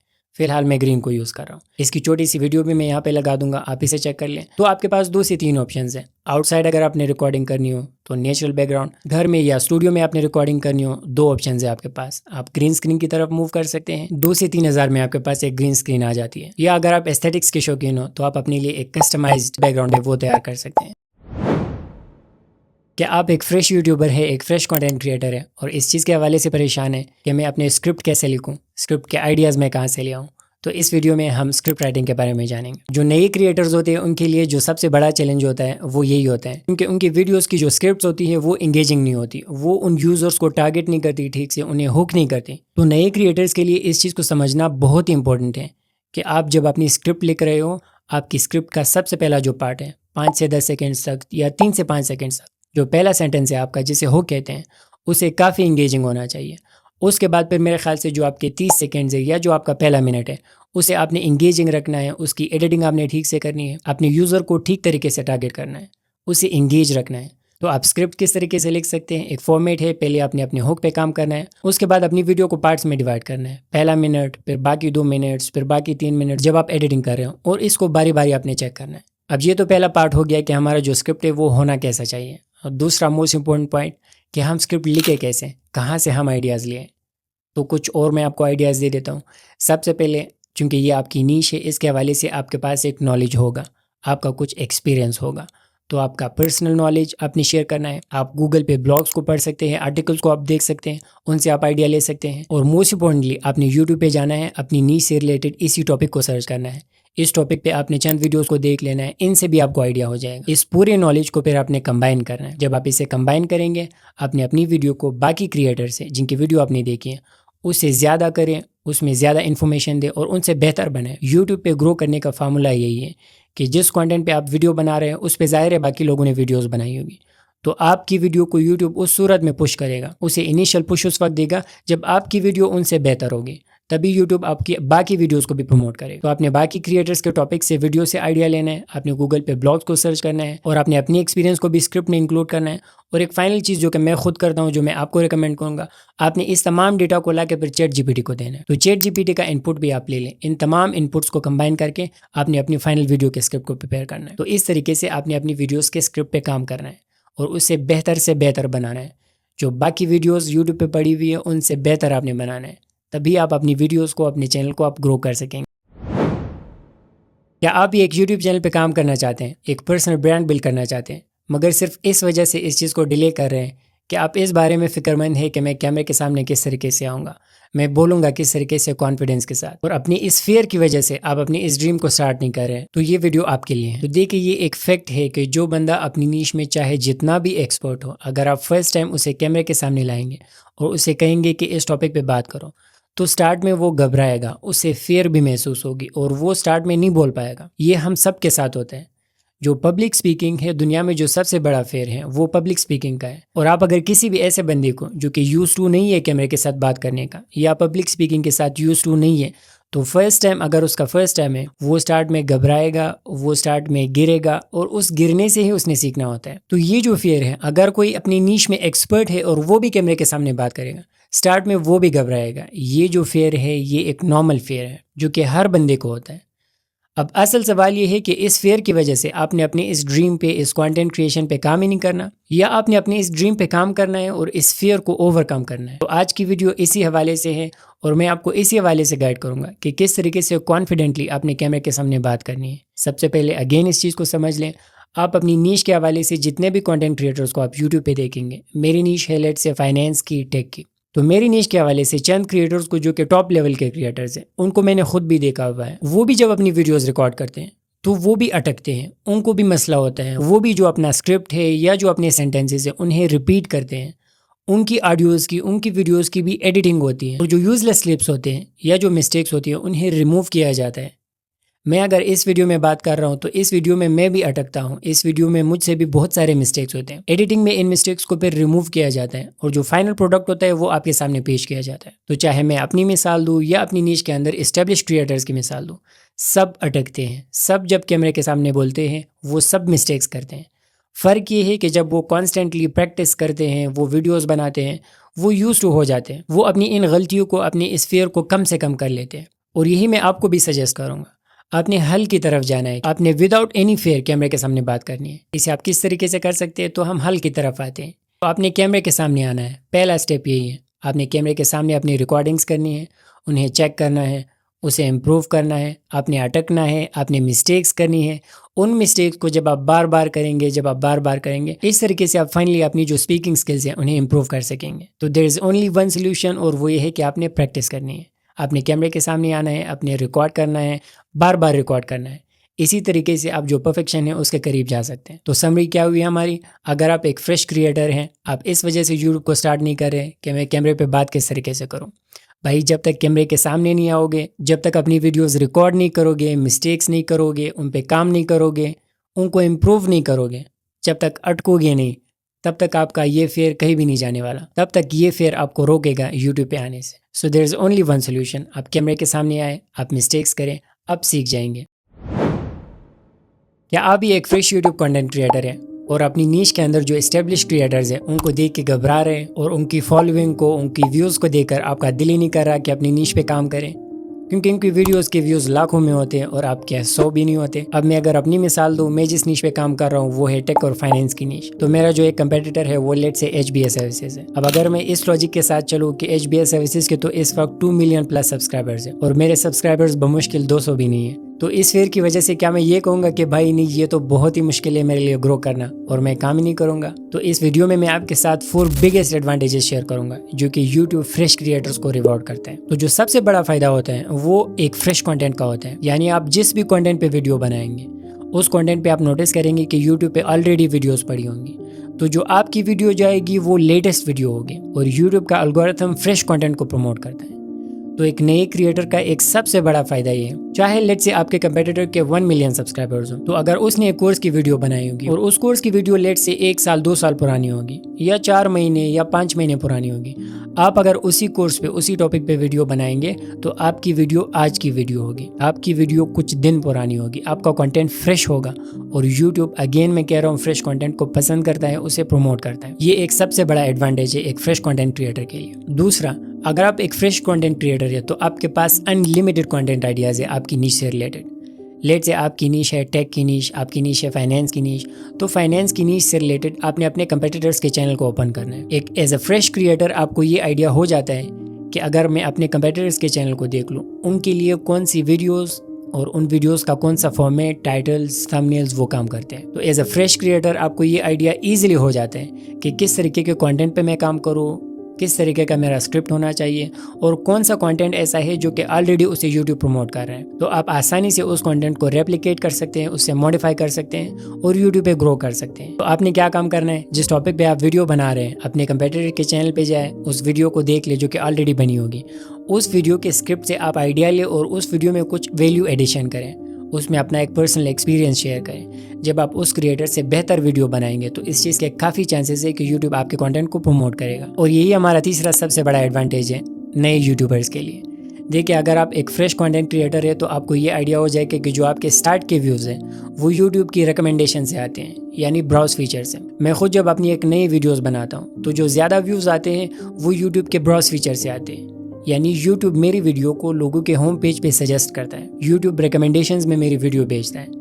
तो आप भी अगर एक फ्रेश कंटेंट क्रिएटर हैं, यूट्यूब खुद आपकी वीडियोस को प्रमोट करेगा। इसके लिए शर्त यह है कि आपका कंटेंट एक वैल्यूएबल कंटेंट हो। वक्त के साथ साथ जब लोग उसे देखेंगे आप खुद वहाँ पे ग्रो करते जाएंगे। तो यूट्यूब जो नए क्रिएटर्स होते हैं उनको खुद पुश करता है, उनके कंटेंट को खुद प्रमोट करता है। इससे ज़्यादा आपको क्या चाहिए। चौथा और फाइनल जो बिगेस्ट एडवांटेज है फ्रेश क्रिएटर्स के लिए वो ये है कि आप टेस्टिंग कर सकते हैं अपने कंटेंट के साथ, जो कि एक एस्टेब्लिश क्रिएटर बिल्कुल नहीं कर सकता। अब लेट से एक एस्टेब्लिश क्रिएटर है जिसकी कम्युनिटी है अराउंड लेट से 1 मिलियन सब्सक्राइबर्स, तो वो अगर टेस्टिंग करेगा वो उसके लिए बहुत ही बुरा होगा, उसके चैनल के लिए बुरा होगा, उसके चैनल का जो इमेज है वो उससे ख़राब होगा। जबकि उसकी बनिस्बत आप चूंकि एक फ्रेश क्रिएटर है, आपकी ज़्यादा कम्युनिटी नहीं है, आप अपने कंटेंट के साथ टेस्टिंग कर सकते हैं कि कौन सा कंटेंट आगे जाता है, किस कंटेंट को यूट्यूब प्रमोट करता है। आप अपने कंटेंट के साथ बहुत सारे एक्सपेरिमेंट्स कर सकते हैं, जो कि एक एस्टेब्लिश क्रिएटर होता है वो बिल्कुल भी नहीं कर सकता। तो ये भी आपके पास एक बिगेस्ट एडवांटेज है कि आपके पास एक फ्लेक्सिबिलिटी है, आप अपने कंटेंट के साथ एक्सपेरिमेंट्स कर सकते हैं। तो इन 4 बड़े फायदों को देखकर अब भी अगर आपका ड्रीम है यूट्यूब पे आना और अब भी आप स्टार्ट नहीं कर रहे हैं तो आप बहुत बड़ी गलती कर रहे हैं। क्या आप ये एक फ्रेश यूट्यूब चैनल बनाने का सोच रहे हैं या एक फ्रेश क्रिएटर हैं और इस हवाले से फिक्रमंद हैं? एक यूट्यूब के लिए तो बहुत ज़्यादा इन्वेस्टमेंट चाहिए, fancy cameras, fancy mics, lighting, background और पता नहीं स्टूडियो, क्या क्या लोगों ने सोचा होता है। तो अगर आपकी सोच भी यही है और यही चीज़ आपको रोक रही है कि यूट्यूब स्टार्ट करने के लिए बहुत ज़्यादा इन्वेस्टमेंट दरकार होती है, तो आज की ये वीडियो आपके लिए है। तो सबसे पहले हम लेट से बात करते हैं कैमरे की। अगर आपको यूट्यूब का शौक है और आपको ये चीज़ रोक रही है कि मेरे पास लाखों का कैमरा होना चाहिए, तभी मेरी वीडियोस बेस्ट होगी, तभी मेरा कंटेंट यूट्यूब प्रमोट करेगा, तो आप गलत है। स्टार्ट में अगर आप बिगिनर है तो मैं आपको ये रेकमेंड करूँगा कि आप कैमरे के ऊपर ज़्यादा इन्वेस्टमेंट ना करें। अगर आप अफोर्ड नहीं कर सकते तो आप तो बिल्कुल भी उस पर इन्वेस्टमेंट ना करें। आपके पास जो भी मोबाइल फ़ोन हो, बस ये मेक श्योर करें कि उसके अंदर 1080 तक रिकॉर्डिंग हो रही हो। आप उस मोबाइल फ़ोन के कैमरे से स्टार्ट लें। और अगर आप अफोर्ड कर सकते हैं तो आप अपने बजट के अंदर रहते हुए कोई भी आईफोन लिए, उसकी रिकॉर्डिंग अच्छी होती है। एब्सोल्यूट बिगिनर है तो आप अपनी जो भी मोबाइल आपके पास है उसमें आप अपनी रिकॉर्डिंग स्टार्ट करें। दूसरी इन्वेस्टमेंट जो कि नए बिगिनर सोचते हैं वो है कि मेरे पास फैंसी माइक्स होने चाहिए, एक्सपेंसिव माइक्स होने चाहिए। आप यकीन करिए स्टार्ट में जब मैंने अपनी वीडियो स्टार्ट की थी तो मेरे पास कोई भी माइक नहीं था। बाद में मैंने बोया का एक वाइड माइक लिया, जो कि अभी जितने भी फ्रेश क्रिएटर्स हैं मैं सबको वही रिकमेंड करता हूँ। आपको भी मैं इस वीडियो में बोया का वो वाइड माइक रिकमेंड करूँगा। आप उस माइक से स्टार्ट लें, उससे अच्छी खासी क्वालिटी की वीडियो रिकॉर्ड होती है। तो स्टार्ट में मेरे पास कोई माइक नहीं था, बाद में फिर मैंने बोया के वाइड माइक पे शिफ्ट किया, उसके बाद मोरवी के ब्लूटूथ माइक्स मैंने लिए और फाइनली ये माइक जो कि रॉड का पॉड माइक है, इसमें मैं अपनी वीडियोस बना रहा हूँ। तो ये मैसेज उन तमाम के लिए है जो कि ये सोच रहे हैं कि मेरे पास फैंसी माइक्स का होना ज़रूरी है। देखिए, अगर आपके पास वैल्यूएबल कंटेंट है तो आप बोया के उस माइक से स्टार्ट लें, जो कि तकरीबन आपको 2000-2500 तक का आराम से मिल जाता है। उस माइक से आप स्टार्ट लें, आपकी अच्छी खासी क्वालिटी ऑडियो रिकॉर्ड हो जाती है। बाद में उसे आप एडिट भी कर सकते हैं। तो कैमरा हो गया, माइक हो गया, अगला है आपके लाइटिंग का सेटअप। अगर आप एक फ्रेश क्रिएटर हैं और आपके पास कोई भी इन्वेस्टमेंट नहीं है, आप बार में, पार्क्स वगैरह में अपनी वीडियोस की रिकॉर्डिंग कर सकते हैं। आप सनलाइट में अपनी वीडियोस की रिकॉर्डिंग कर सकते हैं घर में, या अगर आपने इंडोर रात के टाइम अपनी रिकॉर्डिंग करनी है तो आप सिंपली अपनी नेचुरल लाइटिंग को यूज़ कर सकते हैं। आप एक रिंग लाइट से स्टार्ट ले सकते हैं, जो कि तकरीबन 2 से 3 हज़ार तक आ जाती है। तो ना आपको फैंसी कैमरा चाहिए, ना माइक चाहिए, ना फैंसी लाइट्स चाहिए आपको, ना आपको एक फैंसी स्टूडियो चाहिए जिसमें आप रिकॉर्डिंग कर सकें। मैंने आपको अपनी मिसाल दी, पहली वीडियो में मेरे पास ना माइक ना ट्राइपॉड, फिर भी मैंने अपनी पहली वीडियो रिकॉर्ड की और आज इस तरह की वीडियोस बना रहा हूँ। कल में भी मैं इस सेटअप को और भी अपग्रेड कर लूँ। तो इस चीज़ से आपको कोई गर्ज नहीं होनी चाहिए कि मेरे पास कोई इन्वेस्टमेंट नहीं है, मेरे पास फैंसी स्टफ नहीं है, फैंसी इक्विपमेंट्स नहीं है, तो इस वजह से मैं यूट्यूब पे नहीं आऊँगा। मेरी सजेशन आपके लिए ये है कि आप यूट्यूब पे आ जाए, इसे स्टार्ट कर लिए विद मिनिमल इन्वेस्टमेंट। यानी क्या इन्वेस्टमेंट होगी? मैक्सिमम एक रिंग लाइट जो कि 2000 की होगी, एक आपका माइक आएगा जो कि 2000-2500 तक का होगा। कैमरा, जो भी कैमरा आपके पास है उसी से आप स्टार्ट लें। एक आप अगर अपने ग्रीन स्क्रीन पे काम करना हो तो आप एक ग्रीन स्क्रीन ले ले जो कि 500-1000 तक आपको पड़ जाता है। 10,000 से भी कम के इन्वेस्टमेंट में आप अपना एक यूट्यूब चैनल स्टार्ट कर सकते हैं। और आपको क्या चाहिए? अगर आपके पास एक अनफेयर एडवांटेज है, आपके पास वैल्यूएबल कंटेंट है, स्टार्ट में आप आ जाए, 3-4-6 महीने तक इसे टेस्ट करें यूट्यूब पे। आप कोई ज़्यादा इन्वेस्टमेंट ना करें। जब आपको पता चल जाए कि ये चीज़ मेरे लिए काम कर रही है, मैं यूट्यूब पे ग्रो कर रहा हूँ, बाद में आप इसे अपग्रेड कर सकते हैं। How to create a YouTube channel on your mobile. अगर आप एक फ्रेश क्रिएटर है और यूट्यूब चैनल बनाने का सोच रहे हैं तो आज की वीडियो इसी हवाले से है। और इसी वीडियो में हम अपने यूट्यूब चैनल के लिए लोगो और उसका बैनर बनाना सीखेंगे, और साथ ही में हम चैनल क्रिएशन के दौरान जो इंपॉर्टेंट सेटिंग्स होती हैं उनको भी चेक करेंगे। तो चलिए स्टार्ट करते हैं। सबसे पहले आपने एक फ्रेश जीमेल अकाउंट क्रिएट करना है। फ्रेश जीमेल अकाउंट की क्रिएशन के बाद आपने उसी यूट्यूब पे साइन इन करना है और यहाँ पे आपने ऊपर टॉप राइट कॉर्नर पे क्लिक करना है यूट्यूब पे, और यहाँ से जो भी आपका अकाउंट है फ्रेश जीमेल अकाउंट, स्विच करके आपने उस अकाउंट को ओपन कर लेना है। अब मेरे केस में चूंकि ये अकाउंट है जो कि मैंने फ्रेश बनाया है तो मैं इस पे क्लिक करूंगा। अब जो भी फ्रेश जीमेल अकाउंट आपने क्रिएट किया होगा वो अकाउंट आपके सामने ओपन हो जाएगा। उसके बाद आपने टॉप राइट कॉर्नर पे इस चैनल आइकन पे क्लिक करना है और यहाँ पे आपने व्यू योर चैनल, आपके केस में यहाँ पे क्रिएट अ चैनल का ऑप्शन आएगा, आपने उस पे क्लिक करना है। क्योंकि मैंने ऑलरेडी इस चैनल को क्रिएट किया हुआ है तो मैं इस व्यू योर चैनल के ऑप्शन पे क्लिक करूंगा। आपके सामने यहाँ पे क्रिएट चैनल का ऑप्शन आएगा, आपने उस पे क्लिक करना है और आप यहाँ पे आ जाएंगे। अब यहाँ पे आपने कस्टमाइज चैनल पे क्लिक करना है। क्लिक करने के बाद आपने यहाँ पे अपने चैनल के लिए बैनर इमेज जिसका साइज ये हो, उसके बाद अपने चैनल का लोगो या पिक्चर, और उसके बाद अपने चैनल का प्रोफेशनल नेम और हैंडल और डिस्क्रिप्शन, और साथ में जो आपके सोशल लिंक्स है वो आपने यहाँ पे ऐड करनी है। यहाँ पे आपका बिजनेस ईमेल आ जाएगा ताकि फ्यूचर में लोग आपसे कॉन्टेक्ट कर सके। तो सबसे पहले हम स्टार्ट करते हैं कि आपने चैनल का लोगो कैसे बनाना है। तो चैनल के लोगो और बैनर की डिजाइनिंग के लिए हम आएंगे कैनवा की तरफ। तो कैनवा की तरफ जैसे आप आएंगे यहाँ पे आपने सर्च करना है यूट्यूब लोगो। यहाँ से आपको जो भी टेम्पलेट अच्छा लगे आपने उस पर क्लिक करना है और उस टेम्पलेट को अपने चैनल के मुताबिक कस्टमाइज करना है। सो लेट से मुझे ये टेम्पलेट अच्छा लगा, मैं इस पे क्लिक करता हूँ, आगे कस्टमाइज दिस टेम्पलेट पे क्लिक करता हूँ। अच्छा, अब ये टेम्पलेट ओपन हो गया है। अब आपके यूट्यूब चैनल का नाम क्या होना चाहिए, इस पे आपने रिसर्च करना है। आप चैट जीपीटी से पूछ सकते हैं और उसे अपनी नीश बता सकते हैं। उस नीश से रिलेटेड आपने एक नाम पिक करना है, या वो चैनल आपके अपने नाम पे हो सकता है। तो जो भी आपके चैनल का नाम हो वो आपने यहाँ पे पुट करना है। अब लेट से हमारे केस में हमने एक नाम डिसाइड किया है जो कि है ज़ालेक्स सॉल्यूशंस। अब इसे मैंने ड्रैग करके सेंटर में लाना है और इसका साइज हम थोड़ा सा कम कर देंगे ताकि ये सेंटर में ठीक तरीके से आ जाए। तो ये रहा ज़ालेक्स सॉल्यूशंस। अब आप देख सकते हैं कि ये एक डिसेंट टेम्पलेट लग रहा है लोगो के लिए। इसको हमने डाउनलोड करना है। यहाँ पे आपने ये याद रखना है कि इस लोगो को आप कंप्लीटली कस्टमाइज कर सकते हैं। जैसे आप यहाँ पे एलिमेंट्स में आ सकते हैं। अगर आपका टेक से रिलेटेड चैनल है तो यहाँ पे आप टेक लिख लें और टेक से रिलेवेंट जितने भी एलिमेंट्स है यहाँ पे आप इन एलिमेंट्स को यूज कर सकते हैं। मेरे केस में मुझे ये सिंपल लोगो पसंद है, तो हम जाके इसको डाउनलोड करते हैं। तो मैं शेयर के ऑप्शन पे क्लिक करूंगा और फिर डाउनलोड के ऑप्शन। अब ये पूछ रहा है किस पेज को हमने डाउनलोड करना है, तो मैं करंट पेज पे क्लिक करूंगा और डन। उसके बाद हम इसे डाउनलोड करेंगे। सेकंड काम हमने क्या करना है, हमने अपने यूट्यूब चैनल के लिए एक बैनर को डिज़ाइन करना है। उसके लिए हम फिर से कैनवा में आएंगे और यहाँ पे सर्च करेंगे यूट्यूब बैनर और इस पे हमने क्लिक करना है। अभी आपके सामने फिर से रेडीमेड टेम्पलेट्स ओपन हो जाएंगे। ये सारे रेडीमेड टेम्पलेट्स हैं, इनमें से आपने किसी एक को पिक करना है, उसे फिर से आगे कस्टमाइज करते जाना है। और आपने ये याद रखना है कि यूट्यूब बैनर के लिए मुख्तलिफ साइज होती है। जो साइज तमाम डिवाइसेस पे विजिबल होता है वो ये साइज है, यानी कि जो मिडिल वाला पार्ट है ये आपके मोबाइल पे, पीसी पे या जो टीवी है उन सब पे शो होगा। तो आपने इसे कस्टमाइज करना है। इस टेम्पलेट में मैंने क्लिक किया, फिर कस्टमाइज इस टेम्पलेट, यहाँ पे मैं आ गया। अब यहाँ पे ये जो मिडिल वाला पार्ट है, ये चूंकि अक्सर हमारे मोबाइल पे देखे जाते हैं तो ये मोबाइल पे परफेक्टली विजिबल होता है।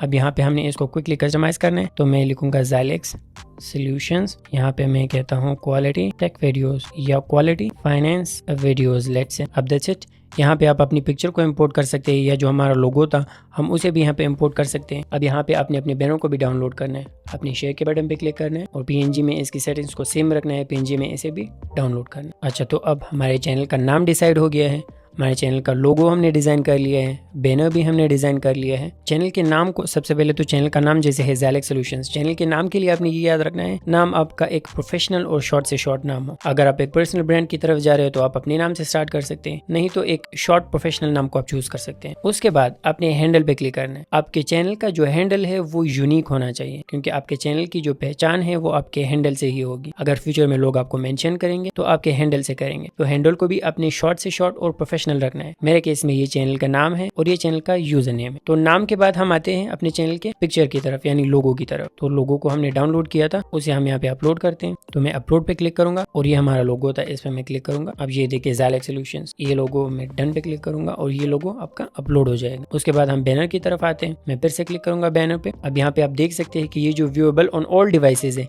ये जो शॉर्ट का और जो मिडिल सेक्शन था ये तमाम डिवाइसेस पे विजिबल होगा। और मोस्टली लोग मोबाइल पे अपने चैनल्स को देखते हैं, तो मोबाइल के लिए बैनर का ये साइज परफेक्ट है। तो मैं डन पे क्लिक करूंगा और यहाँ पे हमारा बैनर भी अपलोड हो गया है। अच्छा, अब यहाँ पे चैनल के डिस्क्रिप्शन के लिए आपकी जो पहली लाइन है डिस्क्रिप्शन की, वो तमाम लोगों को दिखेगी जो आपके चैनल को सर्च करेंगे यूट्यूब पे। तो पहली लाइन को आपने शॉर्ट से शॉर्ट और क्वालिटी वाला रखना है, जो कि आपके चैनल के पर्पस को डिफाइन करे। तो मैंने यहाँ पे लिखा कि we upload quality finance videos every week to provide you financial education. आपने इसको अपने मुताबिक सेट करना है। आप मजीद इनको बता सकते हैं कि चैनल पे कंटेंट किस हवाले से होगा। और फिर उसके बाद आपने आना है लिंक्स की तरफ। लिंक्स में आप अपने सारे सोशल लिंक्स को ऐड कर सकते हैं। मैं इस पर क्लिक करता हूँ, लेट से मैं यहाँ पे करता हूँ फेसबुक, और फिर आपने अपनी फेसबुक का जो लिंक है वो यहाँ पे पेस्ट करना है। जब वो हो जाए फिर आपने यहाँ पे ऐड लिंक पे वापस क्लिक करना है और फिर यहाँ पे लेट से मैं इंस्टाग्राम का लिंक पेस्ट करूंगा यहाँ पे, तो इंस्टाग्राम का लिंक यहाँ पे पेस्ट करना है। इसी तरह आपके जितने भी सोशल लिंक्स है टिकटॉक वगैरह के, वो आपने यहाँ पे ऐड करने हैं। कॉन्टैक्ट इन्फॉर्मेशन में आपकी वो ईमेल जिस पे आप चाहते हो कि फ्यूचर में लोग आपसे कांटेक्ट करें, वो ईमेल आपने लाजमी यहाँ पे ऐड करनी है। और एंड में आप यहाँ पे अगर कोई वीडियो वाटरमार्क अपलोड करना चाहे, यहाँ पे वो वाटरमार्क अपलोड होगा, उसे भी आप अपलोड कर सकते हैं, लेकिन ये इतना जरूरी नहीं है। अच्छा, इन सारी सेटिंग्स को अपडेट करने के बाद आपने यहाँ पे बॉटम पे सेटिंग्स पे क्लिक करना है। सेटिंग्स पे आप जनरल पे आपकी करेंसी USD रहेगी। उसके बाद चैनल पे क्लिक करना है। चैनल में बेसिक इन्फो में आपकी कंट्री, याद रखिए ये कंट्री ऑफ रेजिडेंस जिस कंट्री से आप है, आपने उस कंट्री को सिलेक्ट करना है। अब कंट्री के हवाले से बहुत सारे लोग ये कहते हैं कि आप इसे US में कर दें। याद रखिए, जब आप अपनी इस YouTube चैनल को मोनेटाइज करना चाहेंगे और एडसेंस के लिए खुद को अप्रूव करवाना चाहेंगे, तो YouTube आपसे US का एड्रेस मांगेगा, जो कि आपके पास होगा नहीं। तो आपने यहाँ पे जिस कंट्री से आप है उस कंट्री को आपने सेलेक्ट करना है। तो मैंने यहाँ पे पाकिस्तान सेलेक्ट कर लिया। उसके बाद यहाँ पे कीवर्ड्स, अब आपका चैनल किस हवाले से है उससे रिलेटेड कीवर्ड्स आपने यहाँ पे पेस्ट करने हैं। Marketing, Xilinx solutions, freelancing, finance, तकरीबन आप यहाँ पे 500 तक जो कैरेक्टर्स हैं उस तक के कीवर्ड्स आप यहाँ पे पेस्ट कर सकते हैं। ये कीवर्ड्स आप ChatGPT से भी जनरेट करवा सकते हैं। और जब ये भी हो जाए तो फिर डन। अब अपलोड डिफॉल्ट्स पे आते हैं। इन सेटिंग्स को आपने ऐसे ही रखना है। एडवांस पे आते हैं। एडवांस में आपने यहाँ पे जो इंपॉर्टेंट चीज़ है वो है आपके चैनल की कैटेगरी। अब चूंकि हम फाइनेंस पे काम कर रहे हैं तो हमारी जो कैटेगरी है वो एजुकेशन ही रहेगी। आपने अपनी नीड के मुताबिक इन सारी कैटेगरीज में से किसी एक को सेलेक्ट करना है। मोस्ट प्रोबेबली वो एजुकेशन ही होगी। उसके बाद वीडियो लैंग्वेज, अब अगर आपने ये डिसाइड किया है कि आपकी वीडियोस का लैंग्वेज इंग्लिश होगा तो यहाँ पे आपने वो इंग्लिश सेलेक्ट करना है। अगर आपने डिसाइड किया है हिंदी तो आपने उसे हिंदी रखना है। हमारे केस में हम इसे इंग्लिश में रखेंगे क्योंकि हम चाहेंगे कि हमारी वीडियोस US और यूरोप वगैरह में देखी जाए। उसके बाद टाइटल एंड डिस्क्रिप्शन लैंग्वेज वो भी इंग्लिश US में रहेगी। So that's it. अब हम परमिशंस पे आएंगे। अगर आप किसी भी यूजर को अपने चैनल का एक्सेस देना चाहते हैं कि वो आपके चैनल को मैनेज करे या वो एडिट करे, उससे यहाँ पे आप जितने जितने भी रोल्स है वो रोल डिफाइन करके उसका ईमेल एड्रेस आपने यहाँ पे पेस्ट करना है और उसका रोल सेलेक्ट करना है, तो वो जो नोटिफिकेशन है उसके पास चला जाएगा और वो यूजर आपके चैनल को मैनेज कर सकेगा। So that's it with all the settings. आपने सेटिंग्स इस तरह से रखनी है और फिर सेव पे क्लिक करना है। कंटेंट में आपने आना है, कंटेंट में आपको वो सारी वीडियोस दिखेगी जो कि आपने अपने चैनल पे अपलोड की होगी। एनालिटिक्स में फिर वही चीजें। तो ये बेसिक सेटिंग्स है जो कि हमने कंप्लीट कर ली है। क्या आप जॉब के साथ अपनी यूट्यूब जर्नी को स्टार्ट कर सकते हैं? क्या ये पॉसिबल है कि आप फर्स्ट टाइम अपनी जॉब पे काम करें और सेकंड टाइम या पार्ट टाइम में एक यूट्यूब चैनल को स्टार्ट करें? तो सबसे पहले अगर आप एक जॉब होल्डर हैं और आप जॉब करते हैं अपनी फर्स्ट टाइम में, आप जॉब पे सुबह जाते हैं और शाम को आते हैं और आपके जहन में ये है कि मैं चूंकि जॉब कर रहा हूँ इस वजह से मैं यूट्यूब को कंटिन्यू नहीं कर सकता या मैं यूट्यूब चैनल क्रिएट करके उस पर काम नहीं कर सकता, तो ये आपकी एक गलत फहमी है। आपने अपनी जॉब को कंटिन्यू रखना है। आपने यूट्यूब के लिए जॉब इस वजह से भी नहीं छोड़नी क्योंकि यूट्यूब पे ग्रोथ गारंटीड नहीं है। ये चीज़ गारंटीड नहीं है कि आप यूट्यूब पे कामयाब हो पाएंगे, आप यूट्यूब पे ग्रो कर सकेंगे, आप यूट्यूब से कमा पाएंगे, तो आपने अपनी जॉब को नहीं छोड़ना। दूसरा ऑप्शन है आपने उस सेकंड टाइम को या जो फ्री टाइम आपको मिले उसमें आपने अपना यूट्यूब चैनल क्रिएट करना है और अपने कंटेंट पे काम करना है। यहाँ पे एक और चीज़ भी आती है जो कि बहुत इंपॉर्टेंट है और वो है बल्क कंटेंट क्रिएशन। अब बल्क कंटेंट क्रिएशन क्या है, मैं आपको अपनी मिसाल देता हूँ। मेरी जो चैनल की कभी कभार 1 महीने की वीडियोज़ होती हैं वो मैं एक साथ ही क्रिएट कर लेता हूँ, बाद में उसे एडिट करता हूँ आहिस्ता आहिस्ता और वीकली 2 से 3 वीडियोस में पोस्ट करता हूँ। तो आपने भी इस चीज़ को इम्प्लीमेंट करना है। अपनी जॉब को आपने फर्स्ट टाइम कंटिन्यू रखना है, सेकंड टाइम जब आप जॉब से आ जाएं आप रेस्ट कर लें। आपके पास 2 से 3 घंटे लाजमन बचते हैं डेली, और हफ्ते या इतवार को आप छुट्टी पे भी होते हैं, तो 1 या 2 वीकडेज हो गई आपके पास। फर्स्ट टाइम जब आप आ जाए जॉब से 2 से 3 घंटे आपको सेकंड टाइम में मिल जाते हैं आराम से। आपने काम किस तरीके से करना है, देखिए नॉर्मली जो फ्रेश क्रिएटर्स होते हैं वो मैक्सिमम वीक की 1 या 2 वीडियोस पोस्ट करते हैं, तो आपकी महीने की तकरीबन 8 वीडियोस आ जाती हैं, 8 से 9 वीडियोस। तो 8 से 9 वीडियोस के लिए मैं आपको एक रोड मैप दे रहा हूँ। तो आपके लिए जो बेस्ट रोड मैप है वो ये है कि आप अपना एक यूट्यूब चैनल क्रिएट करें। महीने की मैक्सिमम 8 से 10 वीडियोस होगी आपकी। आप उनका स्क्रिप्ट एक साथ तैयार कर लें। जब आपके पास स्क्रिप्ट आ जाएगा आप संडे को आराम से इन 10 वीडियोस को रिकॉर्ड कर सकते हैं। तो आपके पास स्क्रिप्ट आ गई, संडे को आपने अपनी रिकॉर्डिंग कर ली। जब आप डेली पर आते हैं 2 से 3 दिन में आप अपनी एक वीडियो को आराम से एडिट कर सकते हैं। तो इस तरीके से पूरे के पूरे महीने का जो कंटेंट है वो आप एक दिन में रिकॉर्ड कर सकते हैं। आहिस्ता आहिस्ता उस महीने के दौरान आपने फिर उस कंटेंट को 1 से 2 दिन में एडिट करना है और इसे पोस्ट करते जाना है। इस तरीके से आपकी जॉब भी नहीं छूटेगी और आप अपने यूट्यूब चैनल का जो ड्रीम है उसे भी कंटिन्यू रख पाएंगे। और आजकल भी इंडस्ट्री में ऐसे बहुत सारे एस्टेब्लिश क्रिएटर्स हैं जो कि पार्ट टाइम यूट्यूब पे काम कर रहे हैं। हाँ, जब आपको वक्त के साथ साथ आप अपने पर्सनल ब्रांड को, आप अपने यूट्यूब चैनल को ग्रो कर लें और उसकी रिटर्न्स जो है वो इतनी हो जाए कि वो आपके जॉब से ज़्यादा हो जाए और स्टेबल हो जाए, उसके बाद फिर आप इस चीज़ पे सोच सकते हैं कि मैं अपना जॉब छोड़ दूं और फुल टाइम यूट्यूब की तरफ आ जाऊं। तो यही बेस्ट अप्रोच है। इस तरीके से आपने अपने लिए एक बल्क कंटेंट क्रिएशन करनी है और यूट्यूब को जॉब के साथ कंटिन्यू रखना है।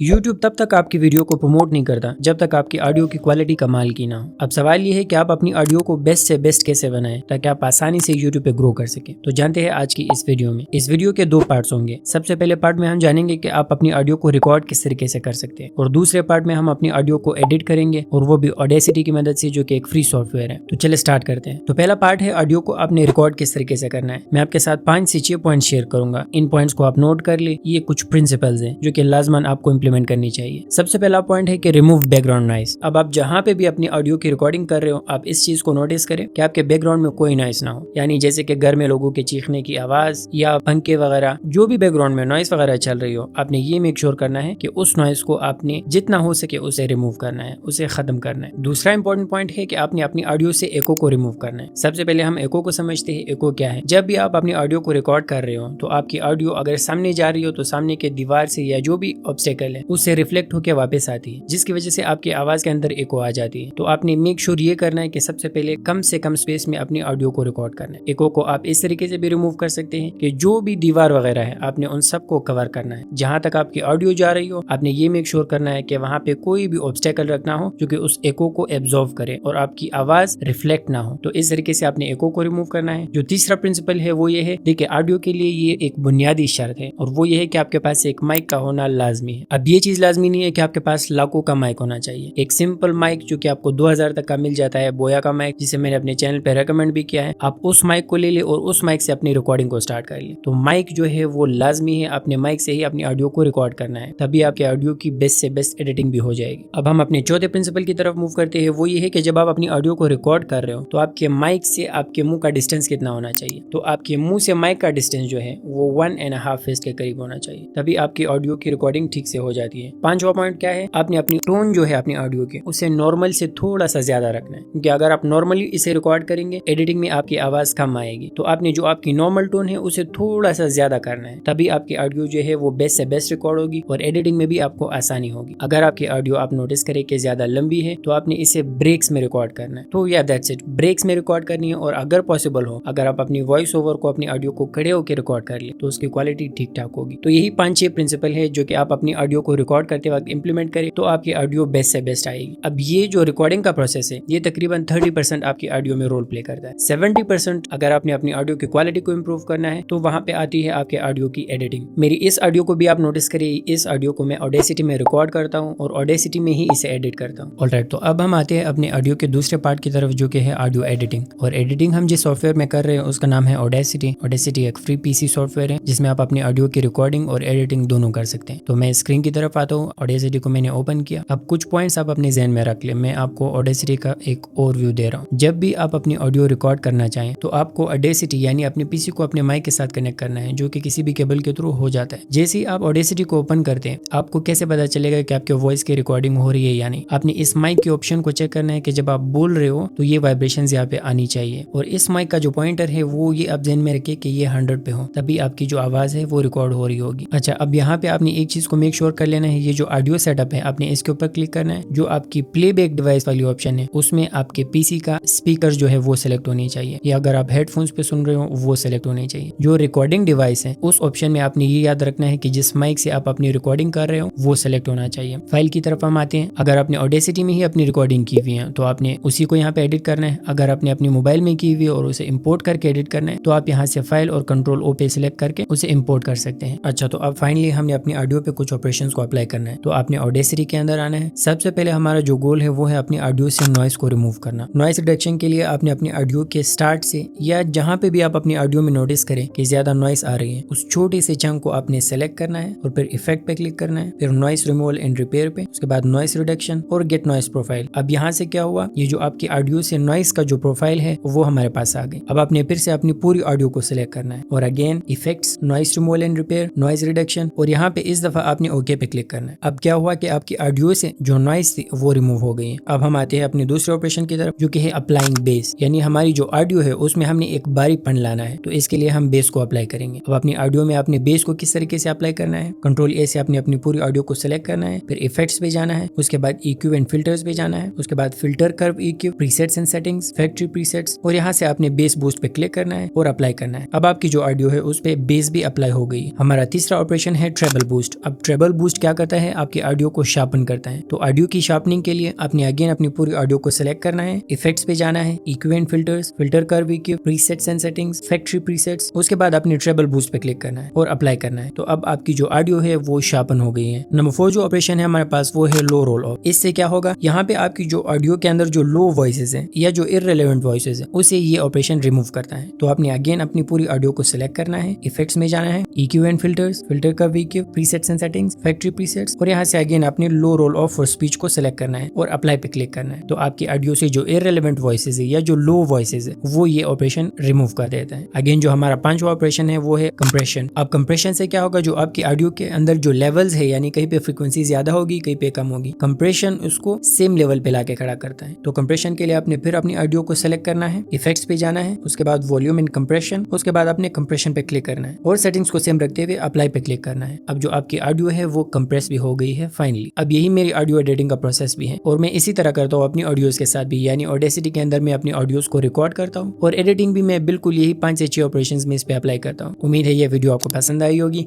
इस पूरी वीडियो के अंदर अगर आपको कहीं पे भी कोई भी कंफ्यूजन हो तो आप वो आसानी से मुझसे पूछ सकते हैं, मैं उसके ऊपर एक वीडियो या कमेंट में आपको उसका रिप्लाई लाजमी दूंगा। Thank you very much for watching. क्या आप एक कंटेंट क्रिएटर बनना चाहते हैं तो मेरी तरफ से जो सबसे इम्पोर्टेंट सजेशन होगी आपके लिए वो ये है कि आप शॉर्ट फॉर्म कंटेंट से स्टार्ट लें, यानी इंस्टाग्राम रील्स, फेसबुक रील्स और जो यूट्यूब शॉर्ट्स है इनसे। इसका सबसे बड़ा फ़ायदा ये है कि चूंकि आप एक फ्रेश स्टार्ट ले रहे हैं, आपको ज़्यादा एक्सपीरियंस नहीं है कि इन प्लेटफॉर्म्स पे काम किस तरीके से करना है। दूसरा, लॉन्ग वीडियोज़ की एडिटिंग के लिए आपका बहुत ज़्यादा टाइम वेस्ट होना है। शॉर्ट फॉर्म कंटेंट को एक तो एडिट करना आसान है, दूसरा आप इस कंटेंट को आप आसानी से कंसिस्टेंसी के साथ कंटिन्यू कर सकते हैं, और इस कंटेंट की एडिटिंग, स्क्रिप्टिंग, इसमें भी ज़्यादा टाइम नहीं लगना। शॉर्ट फॉर्म कंटेंट को एडिट करने के लिए आपके पास सिर्फ और सिर्फ एक मोबाइल होना चाहिए और उसके अंदर कोई भी एडिटिंग सॉफ्टवेयर। इस ट्यूटोरियल में हम कैपकट के साथ आपके अपने मोबाइल को यूज़ करते हुए शॉर्ट फॉर्म कंटेंट को एडिट करना सीखेंगे। तो wish you best of luck. आप शॉर्ट फॉर्म कंटेंट की एडिटिंग सीख लें और आहिस्ता आहिस्ता जब आपको शॉर्ट फॉर्म में एक्सपीरियंस हो जाए उसके बाद आप लॉन्ग फॉर्म कंटेंट की तरफ मूव हो जाए। तो आपने शॉर्ट फॉर्म कंटेंट को, रील्स को, यूट्यूब शॉर्ट्स को एडिट किस तरीके से करना है वो भी अपने मोबाइल में कैपकट के थ्रू। चले हम स्क्रीन की तरफ चलते हैं और मैं आपको प्रैक्टिकली सिखाता हूँ। अच्छा जी, तो स्क्रीन की तरफ आने से पहले मैं एक चीज़ को अगेन रिपीट कर दूँ। ये जो ट्यूटोरियल है, अगर आप एक कंप्लीट बिगिनर हैं और आपको वीडियो एडिटिंग का या शॉर्ट्स और रील्स की एडिटिंग का कोई भी आइडिया नहीं है, फिर भी ये वीडियो आपके लिए है। अच्छा, तो इस वीडियो में हम क्या क्या सीखेंगे। सबसे पहले मैं जब ये अपनी एक रील या शॉर्ट को एडिट करता हूँ तो उसमें एक कॉम्बो होता है कुछ ऑपरेशंस का, जो कि है वीडियो का रेशो, उसे रीसाइज करना, ऑडियो के ऊपर कुछ ऑपरेशंस है, बैकग्राउंड को रिमूव करना, कलर ग्रेडिंग करना, एडजस्टमेंट करना और वीडियो को स्टेबलाइज करना। दूसरे नंबर पे है स्प्लिटिंग और ट्रिमिंग को हम सीखेंगे। तीसरे नंबर पे बी रोल की जो कलेक्शन है और उसकी एडिटिंग है उसे कैसे ऐड करते हैं हम ये सीखेंगे। चौथे नंबर पे हम सीखेंगे कि ट्रांजिशंस और एनिमेशंस को हम किस तरीके से अपनी रील्स में यूज कर सकते हैं। नंबर 5 पे है की फ्रेम्स। उसके बाद है टेक्स्ट। हम टेक्स्ट के साथ खेलेंगे कि आप टेक्स्ट के टेम्पलेट्स को किस तरीके से यूज कर सकते हैं। उसके बाद है म्यूजिक और साउंड इफेक्ट्स को यूज करना। और फाइनली हम ये सीखेंगे कि आप अपनी वीडियो को बेस्ट सेटिंग्स के साथ किस तरीके से एक्सपोर्ट कर सकते हैं। तो ये हमारे कोर्स का कंप्लीट कंटेंट है। अब चले हम इसे प्रैक्टिकली स्टार्ट करते हैं। तो सबसे पहले मैं कैपकट ओपन कर लेता हूँ। अब जैसे ही आप कैपकट ओपन करेंगे, आपने यहाँ पे एडिट के ऊपर क्लिक करना है और न्यू प्रोजेक्ट के ऊपर क्लिक करना है। यहाँ से जिस भी वीडियो को आपने एडिट करना हो उसे ऐसे सेलेक्ट करना है और यहाँ से एड के ऊपर क्लिक करना है, तो आपकी वीडियो एड हो जाएगी। आपने जब भी अपनी वीडियो को कैपकट के अंदर आप लाएंगे तो वीडियो के स्टार्ट वाला जो यूजलेस पार्ट है आपने उसे सिलेक्ट करके रिमूव करना है, और वीडियो के एंड में जो पार्ट है, जो यूजलेस पार्ट है, उसको भी सिलेक्ट करके कट करके उसे डिलीट करना है। अब ये हमारा मेन पार्ट है जिसको हमने एडिट करना है। आप इसे यूट्यूब पे 5 ऐसे एंटरप्रेन्योर्स जिनको आपको लाजमन सब्सक्राइब करना चाहिए। 5 थे ना। पहला क्या था? नंबर 1 पे है एलेक्स हमूजी, नंबर 2 पे है मार्क टिलबरी, नंबर 3 पे है अंकुर वरिको, नंबर 4 पे क्या था? हाँ, नंबर 4 पे है ईशान शर्मा, नंबर 5 पे है HBS सर्विसेज। अच्छा, तो ये एक रील है या एक यूट्यूब शॉर्ट है। अब इसको हमने एडिट करना है, जिसमें हमने 5 एंटरप्रेन्योर्स के बारे में बताया हुआ है। सबसे पहला है हमने अपनी वीडियो की एस्पेक्ट रेशियो को सिलेक्ट करना है। अब चूंकि ये एक शॉर्ट वीडियो है, इसे हमने वर्टिकल में करना है, तो आपने यहाँ से इन ऑप्शंस को स्वाइप करना है, इसे स्क्रॉल करना है और यहाँ से एस्पेक्ट रेशियो के ऊपर क्लिक करना है और इसे वर्टिकल के ऊपर करना है। ये जो टिकटॉक का आइकन आपको नजर आ रहा है, और फिर इस टिक के ऑप्शन पे आपने क्लिक करना है। वीडियो को आपने सेलेक्ट करना है और इसको हमने रीसाइज करना है। एस्पेक्ट रेशियो तो हमारा सेलेक्ट हो गया वर्टिकल में। अगला ऑप्शन है हमारा इसे रीसाइज करना, ताकि स्क्रीन के अंदर फिट हो जाए। तो हमने वीडियो के ऊपर क्लिक किया और यहाँ से फिर हमारे क्रॉप के ऑप्शन पे मैं क्लिक करता हूँ और यहाँ से 9:16 को मैंने सेलेक्ट किया। अब यहाँ से इसकी रीसाइजिंग मैंने ठीक तरीके से करनी है। मैं इसे थोड़ा सा जूम करता हूँ और फिर इसे स्क्रीन के सेंटर में लाता हूँ। That's it. अब मैं इस टिक के ऑप्शन पे क्लिक करता हूँ और इसे मैं जूम करता हूँ ताकि स्क्रीन के अंदर फिट हो जाए। अगेन मैं इसे प्ले करता हूँ। यूट्यूब पे 5 ऐसे एंटरप्रेन्योर्स जिनको आपको लाजमन सब्सक्राइब करना चाहिए। अब जैसे आप देख सकते हैं इसकी जो क्वालिटी है वो ठीक ठाक है, तो इसकी रेशो और इसकी रीसाइजिंग भी हमने कर ली। अच्छा, तो अब बारी है अपनी ऑडियो के ऊपर 2 ऑपरेशंस अप्लाई करने की। तो मैं अपनी इस वीडियो के ऊपर क्लिक करता हूँ। सबसे पहले हम आएंगे ऑडियो की स्पीड के ऊपर, वीडियो की स्पीड के ऊपर। मैं यहाँ से स्पीड पर क्लिक करता हूँ। अब चूंकि मुझे फील होता है कि जब मैं बोल रहा होता हूँ मेरी आवाज़ थोड़ी सी स्लो होती है, उसका पेस कम होता है, तो इस वजह से मैं इसे यहाँ से 1.1 करता हूँ। अगर आपकी आवाज़ बहुत ज़्यादा है आप इसे कम कर सकते हैं, या बहुत कम है तो इसे आप 1.1, 1.2 तक ले जा सकते हैं। मेरी जो आवाज़ है इसके साथ चूँकि मैंने एक्सपेरिमेंट भी किया हुआ है वो 1.1 पे बेस्ट है, तो मैं इसकी स्पीड को 1.1 कर लेता हूँ और यहाँ से टिक के ऑप्शन पर क्लिक करता हूँ। ये पहला ऑपरेशन हो गया। दूसरा, मैं अगेन वीडियो को सेलेक्ट करता हूँ। कैपकट का ये ऑप्शन मुझे बहुत पसंद है और यहाँ से मैं आता हूँ रिड्यूस नॉइज़ के ऑप्शन पे, इस पर मैं क्लिक करता हूँ और यहाँ से इसे ऑन करता हूँ। तो अब यहाँ से कैपकट मेरी वीडियो के बैकग्राउंड से जो नॉइज़ है उसे खुद ब खुद रिमूव करता है।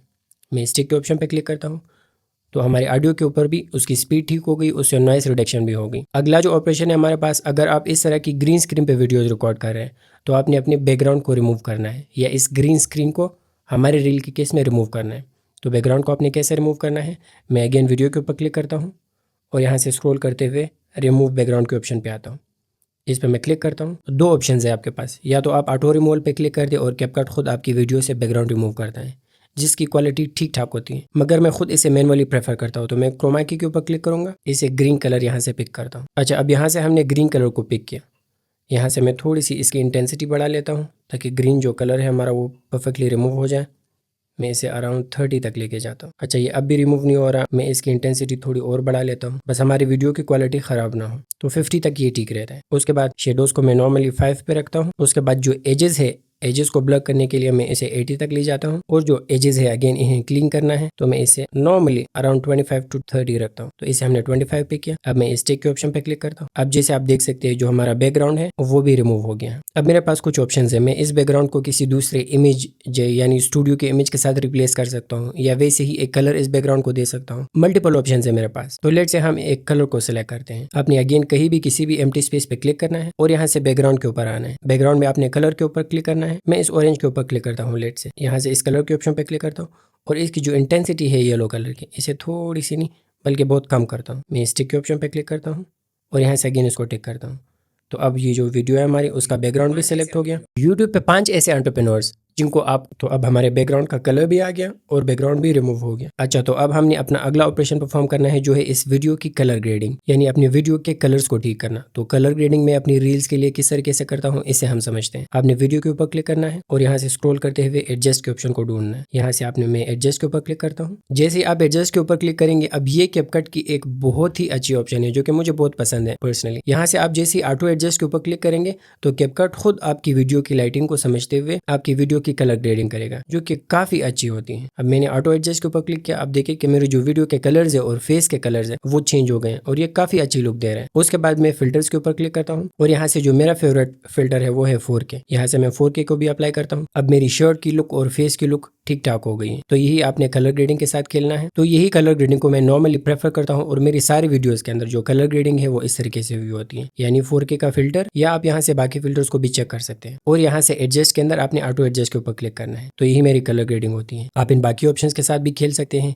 यहाँ से हम ब्राइटनेस को लेट से करते हैं अराउंड 5, कॉन्ट्रास्ट को अब हम रखते हैं 3 तक। यहाँ से सैचुरेशन को आप 1 से 2 रख लें। ब्रिलियंस को मैं 5 पे करता हूँ। शार्पन और क्लैरिटी को मैं हमेशा 30 तक रखता हूँ। तो शार्पन और क्लैरिटी हमारी 30 तक आ गई। HSL और ग्राफ्स को मैं यूं ही छोड़ता हूँ। हाईलाइट्स अगेन आ गई। हाईलाइट्स को आप अराउंड 10 तक रख लें। शेडोज को अराउंड आप 8 तक रख लें। उसके बाद अगेन जो मेरी फेवरेट एक ऑप्शन है वो है विनियट का। विनियट क्या करता है, आपकी वीडियो के जो कॉर्नर्स होते हैं उनको ब्लर करता है। अब जैसे मैं इसे इंक्रीज करता हूँ तो जो कॉर्नर्स है वो ब्लर हो रहे हैं, और अगर मैं इसे माइनस तक लेके जाता हूँ तो जो कॉर्नर्स है उस पर व्हाइट कलर आता है। पॉजिटिव में आप लेके जाएंगे तो उस पर ब्लैक कलर आएगा। मैं इसे नॉर्मली अराउंड 25 तक रखता हूँ। और इस ऑप्शन का मकसद ये होता है कि फोकस है वो सेंटर पे रहे, यानी फेस पे फोकस रहे और जो कॉर्नर्स है वो ब्लर हो जाए। ग्रीन एक अगेन अच्छा ऑप्शन है, इसे मैं नॉर्मली अराउंड 2 रखता हूँ। तो बस यही कलर ग्रेडिंग होती है कैपकट मोबाइल के अंदर। बेस्ट से बेस्ट कलर ग्रेडिंग जो कि अब तक मैंने नोटिस की है अपनी तमाम वीडियोस में, उसकी सेटिंग्स यही होती है।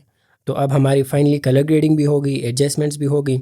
आप वीडियो को देख सकते हैं, इसके कलर्स काफ़ी अच्छे लुक दे रहे हैं। इसके बाद जो लास्ट ऑपरेशन मैं परफॉर्म करता हूँ वो है स्टेबलाइजेशन का, यानी अपनी वीडियो को स्टेबलाइज करना। उसके लिए आपने अगेन वीडियो पे क्लिक करना है और यहाँ से स्टेबलाइज के ऑप्शन को ढूंढना है। ये रहा स्टेबलाइज का ऑप्शन। तो इस आइकन को मैं लेके मोस्ट स्टेबल तक लेके आता हूँ। तो अब मेरी वीडियो स्टेबलाइज भी हो गई है, यानी कैपकट इस वीडियो को बिल्कुल सेंटर में करता है और इसकी जो लाइटिंग है उस पर मजीद काम करता है। एक ये स्टेबलाइजेशन वाली और दूसरी कलर ग्रेडिंग में जो ऑटो एडजस्ट वाली ऑप्शन है, ये मुझे कैपकट में बहुत ज़्यादा अच्छी लगती है। तो अब जो पहले ऑप्शन में से जो 5-6 ऑपरेशन हमारे वो कंप्लीट हो गए हैं। तो अब हम चलते हैं अपने दूसरे ऑप्शन की तरफ जो कि है स्प्लिटिंग। स्प्लिटिंग के लिए अगेन आपने वीडियो को सिलेक्ट करना है और इसे सुनना है। अब आपकी वीडियो में से जो यूजलेस पार्ट्स है उन्हें हमने रिमूव करना है। कैसे करना है, मैं वीडियो को प्ले करता हूँ। यूट्यूब पे 5 ऐसे एंटरप्रेन्योर्स जिनको आपको लाजमन सब्सक्राइब करना चाहिए। 5 थे ना, पहला क्या था, नंबर 1 पे है। अच्छा, अब यहाँ पे एक ब्रेक आ रही है। 5 थे, नंबर 1 क्या था, तो इस ब्रेक को हमने रिमूव करना है। मैं अगेन इसे प्ले करता हूँ। यूट्यूब पे 5 ऐसे एंटरप्रेन्योर्स जिनको आपको लाजमन सब्सक्राइब करना चाहिए। और अब मैं यहाँ से अपनी वीडियो के ऊपर क्लिक करता हूँ और यहाँ से स्प्लिट के ऑप्शन के ऊपर क्लिक करता हूँ। अब आप देख सकते हैं यहाँ से मेरी वीडियो स्प्लिट हो गई। एक स्प्लिट मैंने यहाँ पे लगा लिया, दूसरा स्प्लिट मैं इस वीडियो को प्ले करता हूँ जहाँ तक ये यूजलेस पार्ट जाता है, जो दूसरा स्प्लिट है मैं वहाँ पे लगाता हूँ। तो हम इसे मैं अगेन प्ले करता हूँ। 5 थे ना, पहला क्या था, अच्छा, अब यहाँ पे अगेन मैं स्प्लिट के ऊपर क्लिक करता हूँ और इसे थोड़ा सा मैं जूम इन करता हूँ। ये जो पार्ट है जिसे मैंने सेलेक्ट किया हुआ है, ये एक यूजलेस पार्ट है जिसे मैंने रिमूव करना है अपनी वीडियो में से। तो मैंने इसको सेलेक्ट किया, यहाँ से मैं डिलीट के ऊपर क्लिक करता हूँ। ये जो यूजलेस पार्ट है वो रिमूव हो गया। अगेन मैं आगे जाता हूँ। नंबर 1 पे है एलेक्सा मूजी, नंबर 2 पे है मार्क टिलबरी, ठीक। नंबर 3 पे है अंकुर वरीको, ठीक। नंबर 4 पे क्या था? हाँ, अब इसको अगेन हमने रिमूव करना है। नंबर 4 पे क्या था? तो मैं अगेन वीडियो को प्ले करता हूँ। है अंकुर वरीको, नंबर 4 पे है अंकुर वरीको। अंकुर वरीको के बाद मैं यहाँ से स्प्लिट लगा लेता हूँ और आगे जाता हूँ। नंबर 4 पे क्या था? हाँ, अब इस हाँ के बाद मैं अगेन यहाँ पे स्प्लिट करता हूँ और ये जो पार्ट है, अब ये अगेन एक यूजलेस पार्ट है जिसमें मैंने कुछ भी नहीं कहा हुआ या इररिलेवेंट चीज़ें कही हुई है, तो इसको मैंने रिमूव करना है। मैं डिलीट के ऑप्शन पे क्लिक करता हूँ और यहाँ से अगेन आगे प्ले करता हूँ। नंबर 4 पे है ईशान शर्मा, नंबर 5 पे है HBS सर्विसेज। ये अब हमारी रील पूरी हो गई। अच्छा, तो फाइनली कुछ और भी स्प्लिटिंग थी जो कि मैंने कर ली इस तरीके से। अब मैं आपको अपनी फाइनल वीडियो दिखाता हूँ। तो जो हमारे स्प्लिटिंग या ट्रिमिंग है वो भी हो गई है। आप फाइनली वीडियो को चेक कर लें। हमारे जो यूजलेस पार्ट्स थे वो सारे रिमूव हो गए। यूट्यूब पे 5 ऐसे एंटरप्रेन्योर्स जिनको आपको लाजमन सब्सक्राइब करना चाहिए। नंबर 1 पे है एलेक्स हमूजी, नंबर 2 पे है मार्क टिलबरी, नंबर 3 पे है अंकुर वरीको, नंबर 4 पे है ईशान शर्मा, नंबर 5 पे है HBS सर्विसेज। स्प्लिटिंग के बाद जिस ऑप्शन को मैं प्रेफर करता हूँ वो है बी रोल इसमें ऐड करना। अब यहाँ पे जब मैं बोल रहा हूँ ना कि नंबर 1 पे है एलेक्स हमूजी, तो अब मैं एलेक्स हमूजी से रिलेटेड या उसकी पिक्चर या उसके यूट्यूब चैनल का जो स्क्रीनशॉट है वो मैं ऐड करता हूँ। तो अब हमने क्या करना है, अपनी बी रोल को कलेक्ट करना है। वो वीडियोस के फॉर्म में भी हो सकता है, वो पिक्चर्स के फॉर्म में भी हो सकता है। हम क्या करते हैं, लेट से हम जाते हैं इन ये जो 5 चैनल्स के नाम मैंने लिए हुए इनके स्क्रीनशॉट्स को हम ढूंढते हैं। तो मैं यहाँ से कैपकट को क्लोज करके यूट्यूब की तरफ आता हूँ और यहाँ से एलेक्स हमूजी चूंकि हमारा नंबर 1 था तो मैं यहाँ से एलेक्स हमूजी सर्च करता हूँ और ये एलेक्स का चैनल है। मैं इसके ऊपर क्लिक करके यहाँ से इसकी एक स्क्रीनशॉट ले लेता हूँ। इसे मैं थोड़ा सा क्रॉप करता हूँ। डन। दूसरा चैनल हमारा क्या था? ईशान शर्मा आई गेस, या इट वाज मार्क टिलबरी, मेरे ख्याल से मार्क टिलबरी। तो मैं उनके यूट्यूब चैनल को सर्च करता हूँ, यहाँ से इसका एक स्क्रीनशॉट ले लेता हूँ और इसे अगेन यहाँ से एडिट करता हूँ। डन। और इसे सेव फोटोज़ करता हूँ।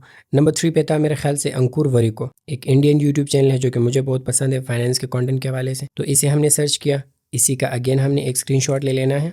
इसे यहाँ से मैं क्रॉप करता हूँ। नंबर 4 पे था मेरे ख्याल से Ishan Sharma, again one of my favourite channels. इनका कंटेंट भी मुझे बहुत पसंद है।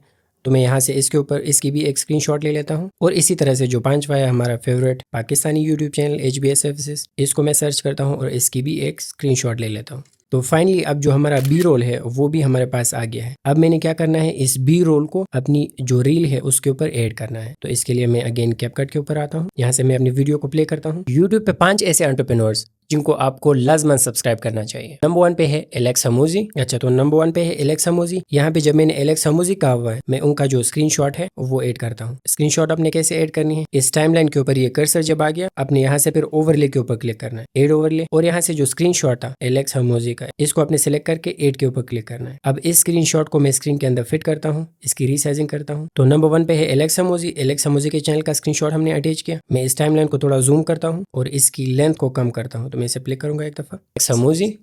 अब एलेक्स हमूजी जैसे ही खत्म हो रहा है मैंने अपने स्क्रीनशॉट के ऊपर क्लिक करना है और यहाँ से स्प्लिट के ऊपर क्लिक करना है और ये जो बाकी पार्ट है इसे मैंने डिलीट करना है ताकि जब दूसरे का नाम आए हम दूसरे के स्क्रीनशॉट को ऐड करें। तो मैं इसे फिर से प्ले करता हूँ। नंबर 2 पे है मार्क टिलबरी। अब जैसे नंबर 2 पे है मैं यहाँ से नंबर 2 को सिलेक्ट करता हूँ, मार्क टिलबरी को। अगेन मैं इसका रीसाइज करता हूँ ताकि स्क्रीन के अंदर ये फिट हो जाए। बाकी स्क्रीनशॉट के पार्ट को मैं यहाँ से स्प्लिट टिलबरी और इसे डिलीट करता हूँ। तो इस तरीके से जो बाकी 3 स्क्रीनशॉट्स है मैं वो भी ऐड करता हूँ जल्दी जल्दी ताकि हमारा कुछ टाइम सेव हो जाए।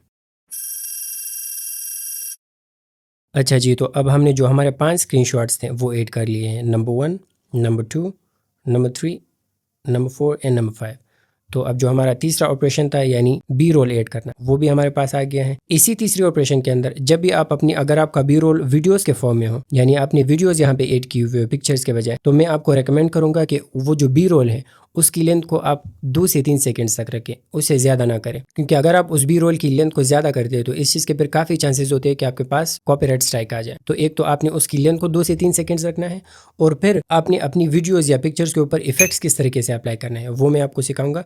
ये इफेक्ट्स लगाना वीडियोज़ के ऊपर ज़्यादा रिकमेंडेड है, मगर मैं यहाँ से पिक्चर्स के ऊपर भी आपको इफेक्ट्स लगाना सिखाऊंगा ताकि आप इसको सीख सकें। तो इफेक्ट्स आपने किस तरीके से लगानी है, आपने पिक्चर या अपनी वीडियो के ऊपर क्लिक करना है, जो बी रोल आप ऐड कर रहे हैं ये आपने याद रखना है। आपने यहाँ से इसे स्क्रॉल करना है और इफेक्ट्स के ऊपर क्लिक करना है, फिर वीडियो इफेक्ट्स के ऊपर, और यहाँ से ये जो इफेक्ट है ये मुझे बहुत पसंद है, मैं अपनी हर वीडियो के ऊपर इसको यूज़ करता हूँ, बाय द फायर प्लेस। इसके ऊपर मैं क्लिक करता हूँ तो ये इफेक्ट मैंने अपनी जो पिक्चर है उसके ऊपर अप्लाई किया। मैं प्ले करके इसे आपको दिखाता हूँ। अगेन मैं इस इमेज के ऊपर भी अगेन इसी इफेक्ट को अप्लाई करता हूँ। नंबर 3 पे हम आते हैं, मैं पिक्चर के ऊपर क्लिक करता हूँ, वीडियो इफेक्ट्स, और यहाँ से इस इफेक्ट को सिलेक्ट करता हूँ। अब ये सारे इफेक्ट्स की एक लाइब्रेरी है, आपको जो भी इफेक्ट पसंद हो आप उसे लगा सकते हैं। लेट्स से हम इस इफेक्ट को ट्राई करते हैं, ये एक इफेक्ट आ गया। लास्ट के ऊपर भी हम किसी भी इफेक्ट को सिलेक्ट करते हैं। तो इस तरीके से आपने बी रोल के ऊपर अपने इफेक्ट्स भी लगाने हैं। तो अब हमने स्प्लिटिंग कर ली, हमने बी रोल को ऐड करना सीख लिया, हमने इफेक्ट्स लगाने भी सीख लिए। अगला ऑप्शन है हमारे पास ट्रांजिशंस और एनिमेशंस को समझना। ट्रांजिशन क्या होता है, देखें सबसे पहले हम ट्रांजिशन को सीखते हैं। ट्रांजिशंस का देखिए एक ही मकसद होता है। अब यहाँ पे आप देखिए हमारी जो मेन वीडियो है उसके ऊपर हमने कितने स्प्लिट्स लगाए हैं। एक स्प्लिट ये रहा नंबर 1 जो कट लगे हुए हैं, एक ये रहा नंबर 2 और ये नंबर 3। 3 कट्स हमारी वीडियो के ऊपर है। अब आप नोटिस करेंगे जैसे मैं अपनी वीडियो को प्ले करता हूँ वो वहां से दिख जाता है कि यहाँ पे एक कट लगा हुआ है। तो इस कट को स्मूथ करने के लिए हम ट्रांजिशंस का यूज करते हैं। मैं जरा आपको दिखाता हूँ ट्रांजिशन से पहले और ट्रांजिशन लगाने के बाद। इस कट के दौरान आप इस वीडियो को चेक करें चाहिए। तो देखिए जैसे ही जो स्प्लिटिंग वाला पार्ट प्ले होता है वहाँ पे दिख जाता है कि यहाँ पे कट्स लगे हुए। तो इस कट्स को रिमूव करने के लिए हम अपनी वीडियोस में ट्रांजिशंस का यूज करते हैं। तो ट्रांजिशन लगाने के लिए मैं अपनी वीडियो के अंदर इस कट वाले ऑप्शन पे क्लिक करता हूँ और यहाँ इस लाइब्रेरी से जो भी ट्रांजिशन आपको पसंद हो अपने उसको सिलेक्ट करना है और अपनी वीडियो पे लगाना है। जो मेरा फेवरेट ट्रांजिशन है जो मैं अपने रील्स में यूज करता हूँ वो है ये मिक्स वाला ट्रांजिशन। तो मैं मिक्स के ऊपर क्लिक करता हूँ, इसकी लेंथ को हमेशा मैं 0.1 सेकंड तक रखता हूँ और यहाँ से मैं अप्लाई टू ऑल पे क्लिक करता हूँ और फिर मैं आपको समझाता हूँ मैं ऐसा कर क्यों रहा हूँ। अप्लाई टू ऑल पे मैंने सिलेक्ट किया, आप देख सकते हैं अप्लाई टू ऑल क्लिप्स, और यहाँ से मैं टिक के ऑप्शन पे क्लिक करता हूँ। अब जैसे आपने यहाँ पे देखा कि जितने भी स्प्लिट्स लगे थे हमारे वीडियो में उन सब के ऊपर ये स्प्लिट वाला जो ट्रांजिशन है वो अप्लाई हो गया है। इसका मकसद क्या है, अगेन मैं रिपीट करता हूँ ट्रांजिशन का, ताकि हमारी वीडियो के अंदर जो स्प्लिट्स या कट्स लगे हो उसकी जो मूवमेंट है वो थोड़ी सी स्मूथ हो जाए। यही ट्रांजिशन का मकसद होता है। अब आप नोटिस करें कि अगर आपकी वीडियो के अंदर कट ज्यादा हो और हर एक के ऊपर आपने बारी बारी ट्रांजिशन लगाना हो तो आपके घंटों खर्च होने। इसका फिर हल ये है कि आपने इस तरीके से एक स्प्लिट को सिलेक्ट करके उस पर ट्रांजिशन लगाना है और वहां से अगेन अप्लाई टू ऑल पे क्लिक करना है। तो जैसे आप वहां पे क्लिक करेंगे आपकी वीडियो के अंदर जितने भी कट्स या स्प्लिट्स हैं उसके ऊपर जो ट्रांजिशन है वो अप्लाई हो जाएगा। मुझे उम्मीद है आपको ट्रांजिशंस भी समझ में आएंगे। अच्छा, अब एनिमेशंस क्या होते हैं, चाहे वो टेक्स्ट हो, चाहे वो वीडियो के लिए हो, चाहे वो पिक्चर्स के लिए हो, उनमें एक मूवमेंट को लाना, इसे हम एनिमेशंस कहते हैं। सबसे पहले हम अपनी ये जो 5 पिक्चर्स है इनके ऊपर एनिमेशंस लगाते हैं। तो मैं अपने इस पहले पिक्चर के ऊपर क्लिक करता हूँ और यहाँ से एनिमेशंस के ऊपर क्लिक करता हूँ। अब ये सारे टेम्पलेट्स हैं जो कि आप अपनी वीडियो में या अपनी रील में यूज कर सकते हैं। अपने किसी भी जो परफेक्ट एनिमेशन है, बेस्ट एनिमेशन है, उसे सेलेक्ट करना है। अब लेट से मैं यहाँ से स्लाइड राइट वाली एनिमेशन पे क्लिक करता हूँ और इसकी जो टाइमलाइन है इसको मैं लेट से रखता हूँ 0.2 सेकंड्स तक। तो इसके ऊपर जो एक एनिमेशन है वो अप्लाई हो गई है। मैं इसे प्ले करता हूँ, एलेक्सा मूवी।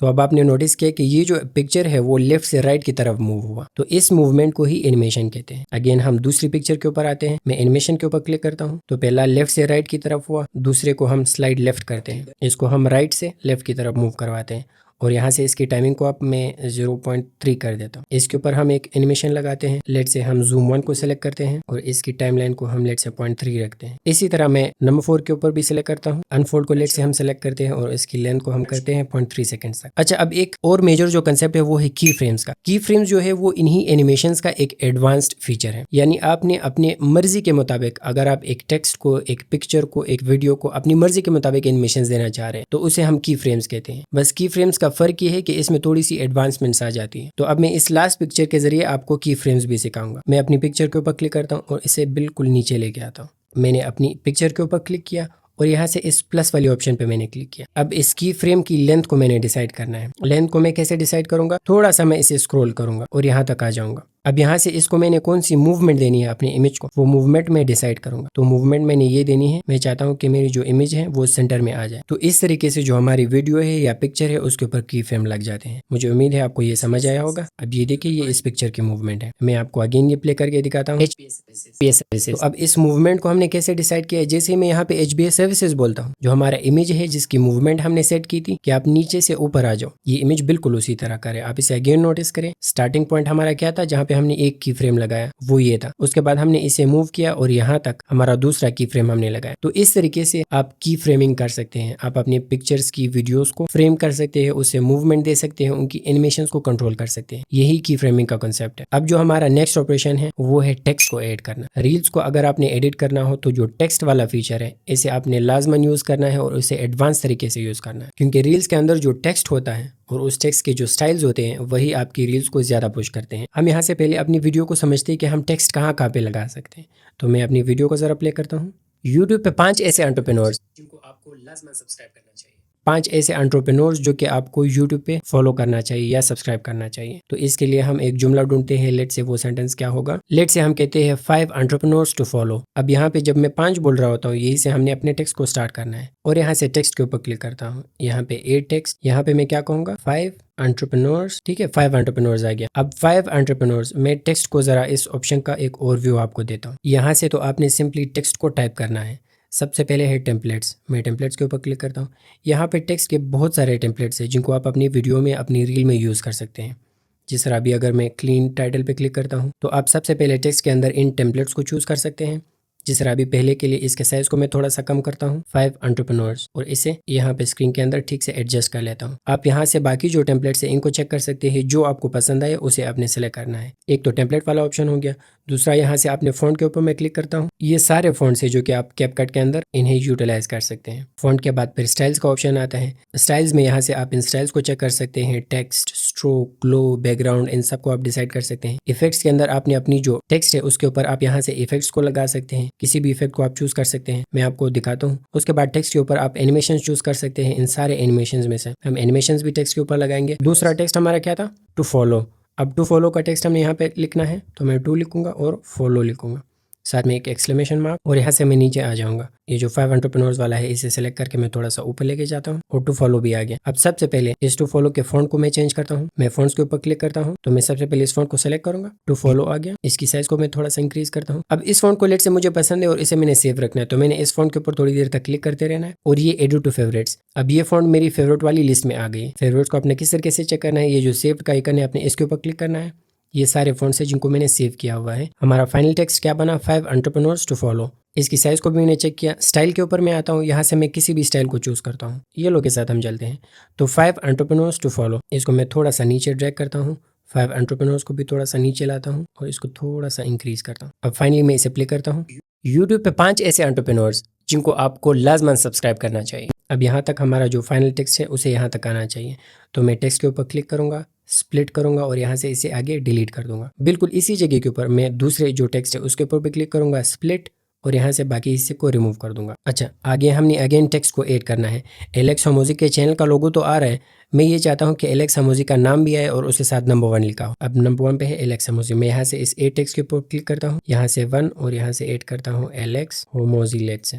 अब ये तो हमारा टेक्स्ट आ गया। ठीक है, यहाँ से हमने स्टाइल्स को चेक करना है। तो यहाँ पे नॉर्मली जिस स्टाइल को मैं चूज करता हूँ वो है ये, जिसमें ग्रीन टेक्स्ट हो और पीछे ब्लैक बैकग्राउंड हो। इसकी साइज को थोड़ा सा मैं कम करता हूँ और यहाँ से टिक के ऑप्शन पे क्लिक करता हूँ। अच्छा, इसकी पोजीशन को मैं चेंज करता हूँ, बिल्कुल यहाँ पे एलेक्स हमोजी, तो ये बेस्ट हो गया। मैं इसे अगेन प्ले करता हूँ, एलेक्स हमोजी। अब एलेक्स हमोजी आ गया। जहाँ पे पिक्चर खत्म हो रही है वहीं पे आपने मेक श्योर करना है कि आपका टेक्स्ट भी खत्म हो जाए। तो टेक्स्ट को मैंने सिलेक्ट किया, इसके ऊपर मैंने स्प्लिट लगाया और बाकी हिस्से को डिलीट कर दिया। इसी तरह नंबर 2 के साथ मैंने टेक्स्ट अटैच करना है। कैसे करना है मैं प्ले करूंगा। अब यहाँ से मैं 2 और यहाँ से मार्क टिलबरी लेट से। अब जो स्टाइल है वो वही बाय डिफॉल्ट होगा जो आपने नंबर 1 के लिए लगाया था। सो नंबर 2 पे है मार्क टिलबरी। इस टेक्स्ट की लेंथ को हमने कम करना है, यहाँ तक मैं इस टेक्स्ट की लेंथ को लाता हूँ। आप स्प्लिट और डिलीट कर सकते हैं और आप यहाँ से मैनुअली भी इस टेक्स्ट की लेंथ को चेंज कर सकते हैं। इसी तरह मैं नंबर 3 के साथ भी टेक्स्ट को अटैच करता हूँ।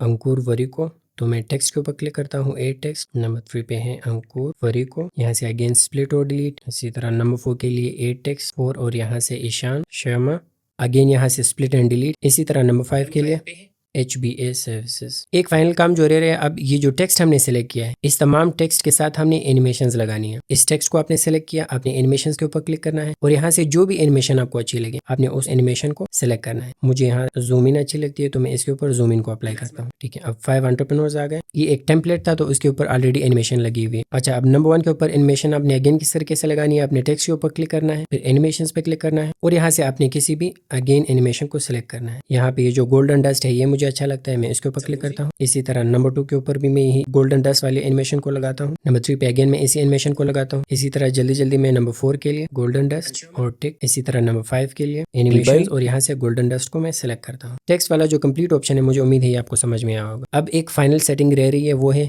म्यूजिक और साउंड इफेक्ट्स को लगाना। अब इस रील के अंदर मुझे बैकग्राउंड म्यूजिक का कोई रोल नजर नहीं आता। एक जो इंपॉर्टेंट चीज है वो है साउंड इफेक्ट्स को लगाना। तो अब हमने अपनी जो टेक्स्ट है इसके साथ साउंड इफेक्ट्स लगाने हैं। साउंड इफेक्ट्स आप किस तरीके से लगा सकते हैं, मैं अपनी वीडियो को प्ले करता हूँ। यूट्यूब पे 5 ऐसे एंटरप्रेन्योर्स, अच्छा 5 ऐसे एंटरप्रेन्योर, लेट्स से मैं यहाँ पे एक साउंड इफेक्ट लगाता हूँ। यहाँ से आपने ऑडियो के ऊपर क्लिक करना है और साउंड इफेक्ट्स। तो मैं अपने फेवरेट साउंड इफेक्ट्स की लिस्ट में चला जाता हूँ और यहाँ से कोई भी साउंड इफेक्ट चूज करता हूँ। लेट से ये जो ग्लिच वाला है इसको मैं यहाँ पे ऐड करता हूँ। तो मैं प्लस के आइकन पे क्लिक करता हूँ और ये ग्लिच वाला जो साउंड इफेक्ट है वो यहाँ पे ऐड हो गया। इसकी वॉल्यूम को आप कम या ज्यादा कर सकते हैं। वॉल्यूम का लेट से हम रखते हैं अराउंड 70। अगेन हम आते हैं नंबर 1 के ऊपर, हम कोई साउंड इफेक्ट लगाते हैं। जैसे ही टेक्स्ट और इमेज आ रहा है मैं साउंड इफेक्ट्स के ऊपर क्लिक करता हूँ और यहाँ से कोई भी साउंड इफेक्ट सिलेक्ट करता हूँ। ये जो माउस क्लिक है सिंगल वाला, इस साउंड इफेक्ट को यूज करते हैं। तो मैं प्लस के ऊपर क्लिक करता हूँ। अब बिल्कुल इसी तरह जल्दी जल्दी मैं बाकी ऑप्शंस के साथ भी इसी साउंड इफेक्ट को रिपीट करता हूँ। माउस क्लिक सिंगल, यहाँ पे भी अगेन मैं इसी साउंड इफेक्ट को रिपीट करता हूँ। अगेन यहाँ से साउंड इफेक्ट यही माउस क्लिक सिंगल वाला और यहाँ से भी मैं इसी साउंड इफेक्ट को रिपीट करता हूँ। फाइनली हमारी वीडियो के ऊपर जो साउंड इफेक्ट्स हैं वो भी आ गए हैं। अगर आपने इसके ऊपर आपको ये महसूस हो कि आपने एक बैकग्राउंड म्यूजिक लगाना है, वो आप किस तरीके से लगा सकते हैं मैं आपको वैसे दिखाता हूँ। आपने यहाँ से ऑडियो के ऊपर क्लिक करना है और यहाँ से साउंड्स के ऊपर क्लिक करना है। यहाँ से आप कैपकट की जितनी भी म्यूजिक है इसको सिलेक्ट कर सकते हैं।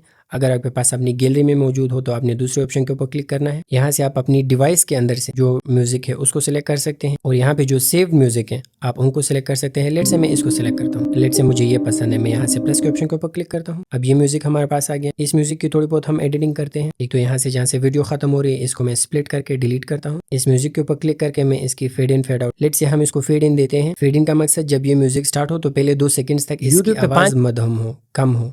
फेड आउट का मतलब जब ये खत्म हो रहा हो पे 5 ऐसे जो आखिरी 2 सेकंड्स है उसकी आवाज कम हो थोड़ी सी, ताकि म्यूजिक स्मूथली ऐड हो जाए। अब इसकी वॉल्यूम को हम कम करते हैं। लेट से मैं इसे लाता हूँ अराउंड 15 तक। एक और चीज़ हम ऐड करते हैं, अपनी वीडियो के ऊपर भी हम एनिमेशंस लगाते हैं। अब ये लेट से वीडियो का ये पहला क्लिप है, इसके ऊपर मैंने एनिमेशन लगानी है। मैं इस वीडियो के ऊपर क्लिक करूँगा, एनिमेशंस पे क्लिक करूँगा और यहाँ से जूम ऑन वाले एनिमेशन पे क्लिक करूँगा। अब आप देख सकते हैं कि जो मेरी वीडियो का पार्ट है उसके ऊपर भी एक एनिमेशन आ गई। मेरे ख्याल से तो और कुछ मिसिंग नहीं है। हमने साउंड इफेक्ट्स भी लगा ली और हमने बैकग्राउंड म्यूजिक भी लगा ली। मुझे उम्मीद है ये कंसेप्ट आपको समझ आया होगा कि आपने अपनी रील्स को कैपकट के जरिए किस तरीके से एडिट करना है। जो चीज़ें एक बिगिनर को रिक्वायर्ड होती है वो सारी हमने डिस्कस कर ली। जो हमारा फाइनल पॉइंट है वो है एक्सपोर्ट की सेटिंग्स आपने किस तरीके से करनी है। अपनी वीडियो को आपने बेस्ट तरीके से एक्सपोर्ट किस तरीके से करना है। तो यहाँ से आपने ये जो AI अल्ट्रा HD है इस ऑप्शन पे क्लिक करना है। AI अल्ट्रा HD के ऑप्शन को आपने यहाँ से ऑन रखना है। रेजोल्यूशन को आपने 4K रखना है। फ्रेम रेट को आपने 60 रखना है। ये बेस्ट सेटिंग्स है जो मैं आपको बता रहा हूँ। कोड रेट है इसे आपने हाई रखना है। स्मार्ट HDR को ऑन रखना है। ये सारी एक्सपोर्ट की सेटिंग्स है। उसके बाद आपने यहाँ से एक्सपोर्ट के ऊपर क्लिक करना है। मुझे उम्मीद है इस वीडियो से आपको कुछ ना कुछ सीखने को मिला होगा और अगर आप एक बिगिनर हैं तब तो आपको बहुत कुछ सीखने को मिला होगा। YouTube पे 5 ऐसे एंटरप्रेन्योर्स जिनको आपको लाजमन सब्सक्राइब करना चाहिए। नंबर 1 पे है एलेक्स हमूजी, नंबर 2 पे है मार्क टिलबरी, नंबर 3 पे है अंकुर वरीको, नंबर 4 पे है ईशान शर्मा, नंबर 5 पे है HBA सर्विसेज। अब बहुत ही बिगिनर है और अपने मोबाइल के ऊपर थंबनेल्स बनाना सीखना चाहते हैं तो यही आज की वीडियो का टॉपिक है। आज की वीडियो में मैं आपको सिखाऊंगा कि आप किस तरीके से अपने मोबाइल को यूज़ करते हुए कैनवा की मदद से परफेक्ट थंबनेल्स बना सकते हैं अपनी यूट्यूब वीडियोस के लिए। तो बिना टाइम वेस्ट किए हम चलते हैं अपने मोबाइल की स्क्रीन के ऊपर और एक प्रोफेशनल थंबनेल कैनवा की मदद से डिज़ाइन करेंगे। तो चलिए स्क्रीन की तरफ चलते हैं। तो सबसे पहले हम कम्प्लीटली स्क्रैच से एक थंबनेल को बनाना सीखेंगे और दूसरे नंबर पर हम ये सीखेंगे कि कैनवा में आपने अपने मोबाइल के ज़रिए जो टेम्पलेट्स हैं उनको किस तरीके से कस्टमाइज़ करना है और यूट्यूब के लिए थंबनेल्स बनाने हैं। और ये जो हमारा पहला वाला थंबनेल है जिसको हमने कम्प्लीटली स्क्रैच से डिज़ाइन करना है, मैं उस थंबनेल का थोड़ा बहुत कंसेप्ट आपको देता हूँ। तो मैं ज़रा इस पर क्लिक करता हूँ जिसे मैंने बनाया हुआ है। अब यहाँ पे इस थंबनेल को मैं थोड़ा सा एक्सप्लेन करता हूँ। सबसे पहले आप यहाँ पे देखिए, मैं यहाँ पे आता हूँ इसको स्क्रॉल करते हुए और यहाँ से लेयर्स को सिलेक्ट करता हूँ। अब यहाँ पे आप ज़रा लेयर्स को देखिए। सबसे पहले हमारे पास एक बैकग्राउंड, ठीक है। बैकग्राउंड के ऊपर पर ये वाली इमेज है, उसके बाद पर है बिटकॉइन का टेक्स्ट, उसके बाद है एक पिक्चर और उसके ऊपर है कंप्लीट प्रोसेस एक्सप्लेन। तो ये इस थंबनेल का कंसेप्ट है। आपने सबसे पहले इस थंबनेल को क्रिएट किस तरीके से करना है। अब जैसे ही कैनवा ओपन करेंगे, मैं यहाँ पे बिल्कुल स्क्रैच से स्टार्ट करता हूँ। आपने यहाँ पे इस प्लस वाली इमेज के ऊपर क्लिक करना है और यहाँ से कस्टम साइज़ के ऊपर क्लिक करना है। तो यहाँ पे हम लेट से कहते हैं 1920 बाई 1080 जो कि यूट्यूब थंबनेल का साइज़ होता है। फिर यहाँ पे आपने क्रिएट न्यू डिज़ाइन के ऊपर क्लिक करना है। हम ज़रा यहाँ से अपनी इमेज को देखते हैं। सबसे पहली जो लेयर थी वो थी बैकग्राउंड और बैकग्राउंड के ऊपर एक इमेज है। अब सबसे पहला सवाल ये है कि आपने इन इमेजेस को क्रिएट किस तरीके से करना है। इन इमेजेस को मैंने क्रिएट किया हुआ है लियोनार्डो AI के ज़रिए।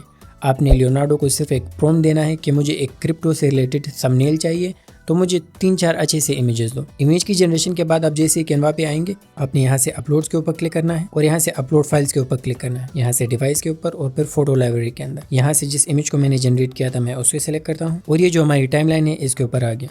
इसे मैं थोड़ा एडजस्ट करता हूँ स्क्रीन के अंदर ताकि ये बिल्कुल फिट हो जाए। अच्छा जी, तो जो हमारी इमेज है वो स्क्रीन के अंदर एडजस्ट हो गई है। इस इमेज की पोजीशन को आप चेंज कर सकते हैं। मैं इमेज के ऊपर क्लिक करता हूँ और यहाँ से नज के ऊपर क्लिक करता हूँ यहाँ से आप इस इमेज को मूवमेंट दे सकते हैं, यानी लेफ्ट राइट अगर आपने इसे मूव करना हो, अप डाउन भी आप कर सकते हैं। अब हमारा दूसरा स्टेप क्या है, ये जो इमेज है इस इमेज से मैंने बैकग्राउंड को रिमूव करना है और इस इमेज को थोड़ा अप स्केल करना है। इस इमेज के बैकग्राउंड को हम इस वजह से रिमूव कर रहे हैं ताकि हम ये जो टेक्स्ट है वो इस बंदे के पीछे लगा सके। तो आपने सबसे पहले गूगल पे आना है और यहाँ से पिक्सल कट नामी ऐप को सर्च करना है। ये रहा पिक्सल कट।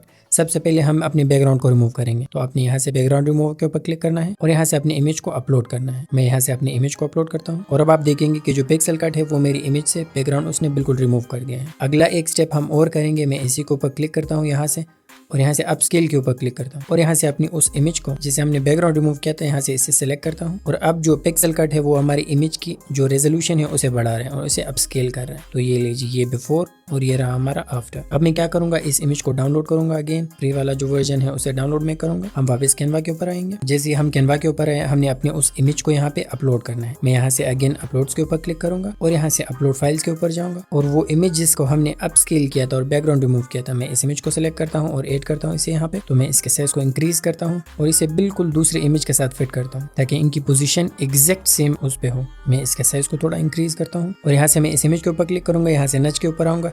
इस इमेज को मैं थोड़ा सा लेफ्ट की तरफ, थोड़ा सा ऊपर और थोड़ा सा राइट की तरफ मूव करूंगा। अब मेरे ख्याल से ये जो इमेज है वो बिल्कुल फिट है। अच्छा जी, तो ये भी आ गया। अब अगला स्टेप हमारा क्या है, ये जो बिटकॉइन का टेक्स्ट है ये हमने इस इमेज के पीछे डालना है। ये हम कैसे करेंगे, मैं अगेन कैनवा के ऊपर आता हूँ तो मैं यहाँ से टेक्स्ट के ऊपर क्लिक करता हूँ और यहाँ पे लिखता हूँ बिटकॉइन और साथ में एक क्वेश्चन मार्क। ठीक है, डन हो गया। यहाँ से आप इसकी फॉन्ट को सिलेक्ट कर सकते हैं। अच्छा जी, तो जो फॉन्ट था वो था लीक स्पार्टन मेरे ख्याल से। तो ये फॉन्ट हमारे पास आ गया। ठीक हो गया। यहाँ से आपने स्क्रॉल करना है। इस फॉन्ट का जो साइज है आप यहाँ से इसे हम इंक्रीज करेंगे। मैं अगेन इस फॉन्ट के ऊपर क्लिक करता हूँ और इसे बिल्कुल यहाँ पे लाता हूँ। इसकी साइज को मैं अगेन इंक्रीज करता हूँ। कॉर्नर से पकड़ के अपनी इसकी साइज को इंक्रीज करना है और इसे मैं स्क्रीन के बिल्कुल सेंटर में इसे एडजस्ट करता हूँ। इसके कलर को मैं यहाँ से कलर के ऊपर सेलेक्ट करूंगा और इसके कलर को स्क्रॉल करते हुए मैं इसे येलो करता हूँ लेट से। अब इस टेक्स्ट को हमने उस इमेज के पीछे लाना है। कैसे हम करेंगे, जैसे मैंने स्टार्ट में कहा, जो कैनवा है या कहीं पे भी आप अगर डिजाइनिंग कर रहे हो तो लेयर्स का कंसेप्ट है। मैं इस इमेज के ऊपर क्लिक करता हूँ और यहाँ से लेयर्स के ऑप्शन को ढूंढता हूँ। यहाँ से मैं लेयर्स के ऊपर क्लिक करूंगा। अब आप देखिए, पहले बैकग्राउंड है, उसके बाद वो इमेज है, उसके बाद ये जो बैकग्राउंड हमने रिमूव किया था वो इमेज है और बिटकॉइन जो है वो लास्ट में है। तो मैं बिटकॉइन के ऊपर सेलेक्ट करूंगा और इसे नीचे ड्रैग करूंगा। अब आप देख सकते हैं पहले हमारा टेक्स्ट आता है, उसके बाद ये इमेज आती है। जो टेक्स्ट है वो परफेक्टली हमारी इमेज के पीछे चला गया। मैं इस टेक्स्ट के ऊपर क्लिक करता हूँ और यहाँ से अगेन ना जो ऑप्शन के ऊपर आता हूँ इसको मैं थोड़ा सा ऊपर कर लेता हूँ। लेट्स, ये ऊपर आ गया। अगेन हम ये जो इमेज है इसे थोड़ा सा नीचे कर लेते हैं। अच्छा जी, तो अब बिटकॉइन का टेक्स्ट भी आ गया और जो टेक्स्ट है उसको हमने इमेज के पीछे भी लगा दिया। अगला ऑप्शन हमारा क्या होगा, ये जो कंप्लीट प्रोसेस एक्सप्लेन, इस टेक्स्ट को हमने ऐड करना है। तो इस टेक्स्ट को हम कैसे ऐड करेंगे, मैं यहाँ से कैनवा के ऊपर आता हूँ और यहाँ से अगेन टेक्स्ट के ऊपर क्लिक करता हूँ और यहाँ से लेट से ऐड सब हेडिंग के ऊपर क्लिक करता हूँ और यहाँ पे लिखता हूँ कंप्लीट प्रोसेस एक्सप्लेन लेट से, साथ में एक एक्सक्लेमेशन मार्क। यहाँ से हम किसी भी में ये जो कैनवा सेंस या फॉन्ट है मैं इस फॉन्ट के ऊपर क्लिक करता हूँ और यहाँ से लेट से एंटोन को हम सिलेक्ट कर रहे हैं। ठीक है, एंटोन आ गया। अब मैं क्या करूंगा, इस फॉन्ट की जो 52 पॉइंट्स है इसके जो साइज है इसे मैं थोड़ा सा इंक्रीज करता हूँ। ये लीजिए, हमारा टेक्स्ट आ गया। इसका कलर हमने चेंज करना है। मैं स्क्रॉल करते हुए इसके कलर को लेट से यहाँ पे क्लिक करता हूँ और इसे व्हाइट करता हूँ। तो ये भी आ गया। अब ये जो अगर आप नोटिस करें हमारे इस थंबनेल में इस टेक्स्ट के ऊपर अपने बैकग्राउंड किस तरीके से लगाना है। तो मैं कैनवा के ऊपर वापस आता हूँ। इस टेक्स्ट को आपने सेलेक्ट करना है। बेसिकली हम यहाँ पे एक इफेक्ट अप्लाई करेंगे जिसका कलर रेड होगा। तो अपने टेक्स्ट के ऊपर क्लिक करना है और यहाँ से इफेक्ट्स के ऊपर क्लिक करना है। ये सारे इफेक्ट्स है जो कि आप लगा सकते हैं। तो हम यहाँ से स्क्रॉल करते हुए बैकग्राउंड के ऊपर क्लिक करेंगे। बैकग्राउंड का कलर रेड आ गया। बाकी ऑप्शन मैं आपको समझाता हूँ। राउंडनेस से हम जरा इसको कम या ज्यादा करते हैं। तो जो राउंडनेस है वो जो हमारे बैकग्राउंड है उसके जो कॉर्नर्स है उन्हें राउंड करता है। उसके बाद स्प्रेड के ऊपर हम आते हैं। स्प्रेड इसकी साइज को कम या ज्यादा करेगा। ट्रांसपेरेंसी इसकी जो ओपेसिटी है उससे कम या ज्यादा करेगा। तो जो कंप्लीट प्रोसेस एक्सप्लेन वो वाला टेक्स्ट भी आ गया। ये जो बैकग्राउंड है इसकी साइज को हम थोड़ा और कम करते हैं। मैं अगेन यहाँ से इफेक्ट्स के ऊपर क्लिक करूंगा और यहाँ से एडजस्ट, इसकी अगेन जो स्प्रेड है इसे हमने कम करना है। तो स्प्रेड को मैं यहाँ से कम करूंगा ताकि ये जो बैकग्राउंड है इसका साइज कम हो जाए। ले जी, तो कंप्लीट प्रोसेस एक्सप्लेन ये वाला टेक्स्ट भी आ गया। पीछे से बैकग्राउंड वाला भी आ गया। ये जो थंबनेल है मेरे ख्याल से अब ये सेट हो गया। इसके साइजेस को ये जो कंप्लीट प्रोसेस एक्सप्लेन वाला है इसे हम लेट से थोड़ा सा और नीचे लाते हैं। परफेक्ट। अब जो पहला थंबनेल था हमारा वो कैनवा के अंदर डिजाइन हो गया है। इसे आपने डाउनलोड किस तरीके से करना है, ऊपर यहाँ से आपने इस ऑप्शन पे क्लिक करना है। फाइल टाइप को आपने PNG रखना है और डाउनलोड के ऊपर क्लिक करेंगे तो ये इमेज आपके पास आपकी गैलरी में आ जाएंगी। इस तरीके से अगर आपने कंप्लीटली स्क्रैच से कैनवा में एक थंबनेल डिजाइन करना हो तो ये प्रोसीजर है। ये जो थंबनेल है अब हमने इस थंबनेल को डिजाइन करना है। यही हमारी इस वीडियो का थंबनेल भी होगा। तो इसको आप किस तरीके से डिजाइन कर सकते हैं, मैं यहाँ से कैनवा को फिर से ओपन करता हूँ। लेट से अगर आप YouTube थंबनेल्स को ढूंढ रहे हो ना तो अपने YouTube थंबनेल को सर्च करना है और ये सारे टेम्पलेट्स हैं जिनको आप आसानी से कस्टमाइज कर सकते हैं। अब देखिए, अगर आप क्रिप्टो से रिलेटेड कंटेंट बना रहे हैं तो ये जो 5 स्टॉक्स बुलिश ये एक बहुत ही अच्छा टेम्पलेट है। आप इन सारे टेम्पलेट्स को कस्टमाइज कर सकते हैं। अब ये देखिए, यहाँ से एक रेडीमेड टेम्पलेट है। लेट्स से हमारे पास ये एक टेम्पलेट है जिसमें हमने चेंजिंग करनी है। तो आपने सबसे पहले लेट्स से हम इमेज के ऊपर क्लिक करते हैं और यहाँ से लेट्स से आपने अपना एक इमेज ऐड करना है। तो आपने इमेज के ऊपर क्लिक करना है और यहाँ से रिप्लेस के ऊपर क्लिक करना है और ये जो इमेज है वो यहाँ से ओपन हो गया। इसकी साइज को आप इंक्रीज और डिक्रीज कर सकते हैं। यहाँ से आप इस टेक्स्ट को चेंज कर सकते हैं। तो ऊपर यहाँ पे टेक्स्ट आ गया। एरो आप किस तरीके से ऐड कर सकते हैं। लेट्स से मैं यहाँ पे सर्च करता हूँ शॉर्ट एरोज PNG। अब ये सारे एरोज हैं। यहाँ से आप ग्राफिक्स से सी ऑल के ऊपर क्लिक करें। यहाँ से आपने कोई भी फ्री जो PNG आइकन है उसे ढूंढना है और इसे आप अपने थंबनेल में आराम से ऐड कर सकते हैं। इसके साइज को इंक्रीज डिक्रीज कर सकते हैं। इसके कलर को आप चेंज कर सकते हैं। तो हमारे केस में ये एरो जो रेड वाली है इसे हमने सेलेक्ट किया था। मैं इसे वापस डिलीट करता हूँ। अगेन ये जो थंबनेल है इसे मैंने किस तरीके से ऐड किया हुआ है। मैं यहाँ से अपलोड्स के ऊपर क्लिक करूंगा और ये जो थंबनेल था इसको मैं सिलेक्ट करूंगा। इसके साइज को कम करूंगा। यहाँ से इसे एडजस्ट करके बिल्कुल यहाँ पे लाऊंगा। अब इसके ऊपर इंक के कॉर्नर्स को थोड़ा सा हमने राउंड करना है। किस तरीके से करेंगे, आपने इसके ऊपर क्लिक करना है और यहाँ से कॉर्नर के ऊपर क्लिक करना है। इसके कॉर्नर को आप थोड़ा सा राउंड कर ले। हम इंक्रीज करते हैं तो ये आप देख ले इसके जो कॉर्नर्स है वो राउंड हो गए हैं हमारे पिछले इमेज की तरह। इसके जो स्टाइल है वो आप यहाँ से सिलेक्ट कर सकते हैं। लेट्स से हम इसे करते हैं और ये जो स्टाइल का कलर है लेट्स से हम वो यहाँ से करते हैं व्हाइट। तो ये हमारा फाइनल जो नंबर 2 पे थंबनेल है वो डिजाइन हो गया। तो इस तरीके से आप अपने मोबाइल और कैनवा को यूज करते हुए प्रोफेशनल थंबनेल्स अपने यूट्यूब वीडियोस के लिए क्रिएट कर सकते हैं। मुझे उम्मीद है ये वीडियो आपको पसंद आई होगी। क्या आप एक फ्रेश कंटेंट क्रिएटर हैं? तो आप मुझे अपने 20 से 30 मिनट दें और इस वीडियो के अंदर मैं आपको कंप्लीट जो वीडियो एडिटिंग के कॉन्सेप्ट्स हैं वो सिखाऊंगा, वो भी आपके अपने मोबाइल पे और कैपकट के अंदर। तो वीडियो एडिटिंग के तमाम concepts from A to Z हम इस ट्यूटोरियल में सीखने जा रहे हैं। तो अपनी सीट बेल्ट बांध लीजिए और अब हम चलते हैं अपने स्क्रीन की तरफ वीडियो एडिटिंग को सीखने। अच्छा जी, तो वेलकम टू द स्क्रीन। तो अगर आपको वीडियो एडिटिंग का ABC भी नहीं पता, आप ये वीडियो देख लें। मैं आपको ये यकीन दिलाता हूँ कि आपको वीडियो एडिटिंग के तमाम जो कंसेप्ट है वो क्लियर हो जाएंगे। एटलीस्ट आपको आइडिया हो जाएगा, आप अपनी वीडियो को ठीक तरीके से अपने मोबाइल में कैपकट को यूज करते हुए एडिट कर सकेंगे। अच्छा जी, तो इसके बाद ये हमारे कोर्स के टॉपिक्स होंगे जो कि मैं इस वीडियो में आपको क्लियर करवाऊंगा। तो चलिए हम स्टार्ट करते हैं। मैं सबसे पहले आऊँगा अपने मोबाइल के अंदर, मैं कैपकट को ओपन करता हूँ और आपने यहाँ से न्यू प्रोजेक्ट के ऊपर क्लिक करना है और जिस वीडियो को आपने एडिट करना हो आपने स्क्रॉल करते हुए उसे सिलेक्ट करना है और यहाँ से एड के ऊपर क्लिक करना है। तो आपकी जो वीडियो है वो कैपकट के अंदर ऐड हो जाएगी और आप इसे एडिट कर सकेंगे। अच्छा जी, तो सबसे पहला काम जो आपने करना है, जब आप अपनी वीडियो को कैपकट के अंदर इंपोर्ट कर लें, आपने अपनी वीडियो के स्टार्ट से और वीडियो के एंड से जो पार्ट्स हैं, जो यूजलेस पार्ट्स हैं, उनको रिमूव करना है। तो अब ये में हमारी मेन वीडियो है जिसे हमने एडिट करना है। वीडियो का जो स्टार्ट वाला पार्ट है उसे मैंने कट किया हुआ है और जो एंड वाला पार्ट है उसे भी मैंने कट किया हुआ है। और ये मैं आपके साथ शेयर भी करूँगा कि आपने जो यूजलेस पार्ट्स हैं उनको कट किस तरीके से करना है। स्टार्ट में मैं ये जो एंडिंग वाला पार्ट है मैं इसे डिलीट करता हूँ और ये जो स्टार्ट वाला यूजलेस पार्ट है हम इसे भी डिलीट करते हैं। अब ये हमारा मेन प्रोजेक्ट है, हमारी मेन वीडियो है जो कि तकरीबन 20 सेकंड की है। इस वीडियो के ऊपर हमने अपनी वीडियो एडिटिंग सीखनी है। एक दूसरा कंसेप्ट है लेयर्स का। अब देखिए ये एक वीडियो है जिसके ऊपर हम काम कर रहे हैं। लेट्स से मैं इस वीडियो के ऊपर कोई भी टेक्स्ट यहाँ पे लिखता हूँ। लेट्स से मैं लिखता हूँ ABC। लेट्स से अब ये हमारा टेक्स्ट है जो कि ऐड हो गया। इस टेक्स्ट की लेंथ को मैं जरा इंक्रीज करता हूँ टाइमलाइन पे। अब जो हमारी पहली लेयर है वो है ये हमारी वीडियो, जो दूसरी लेयर है हमारी वो है ये हमारा टेक्स्ट। ये लेयर्स का कंसेप्ट होता है। इसके ऊपर अगर आपने एक और लेयर ऐड करनी हो, किस तरीके से आप ऐड करेंगे, अपने यहाँ से ओवरले के ऊपर क्लिक करना है, ऐड ओवरले, और यहाँ से लेट्स से हम इस इमेज को यहाँ पे इम्पोर्ट करते हैं। मैं इसके ऊपर क्लिक करता हूँ और ऐड करता हूँ। इन लेयर्स की सीक्वेंस क्या है मैं अगेन रिपीट करता हूँ। सबसे पहले है हमारी ये इमेज वाली लेयर, उसके बाद है टेक्स्ट वाली लेयर और उसके बाद है ये हमारी मेन वीडियो। तो ये लेयर्स का बेसिक कंसेप्ट है। अब मैं ज़रा इस टेक्स्ट को डिलीट करता हूँ और इस इमेज को भी डिलीट करता हूँ। हमने कैपकट के अंदर आपने अपने प्रोजेक्ट्स को इंपोर्ट किस तरीके से करना है और लेयर्स का क्या कंसेप्ट होता है, मुझे उम्मीद है ये आपको समझ आया होगा। अब हम चलते हैं अपने दूसरे ऑपरेशन की तरफ जो कि है अपनी वीडियो की एस्पेक्ट रेशो और साइज को सिलेक्ट करना, यानी उसे रीसाइज करना। तो आप जब भी अपनी वीडियो को कैपकट के अंदर इंपोर्ट करेंगे आपने सबसे पहले अपनी एस्पेक्ट रेशो को चेक करना है। मैं यहाँ से स्क्रॉल करता हुआ एस्पेक्ट रेशो के ऊपर क्लिक करूँगा।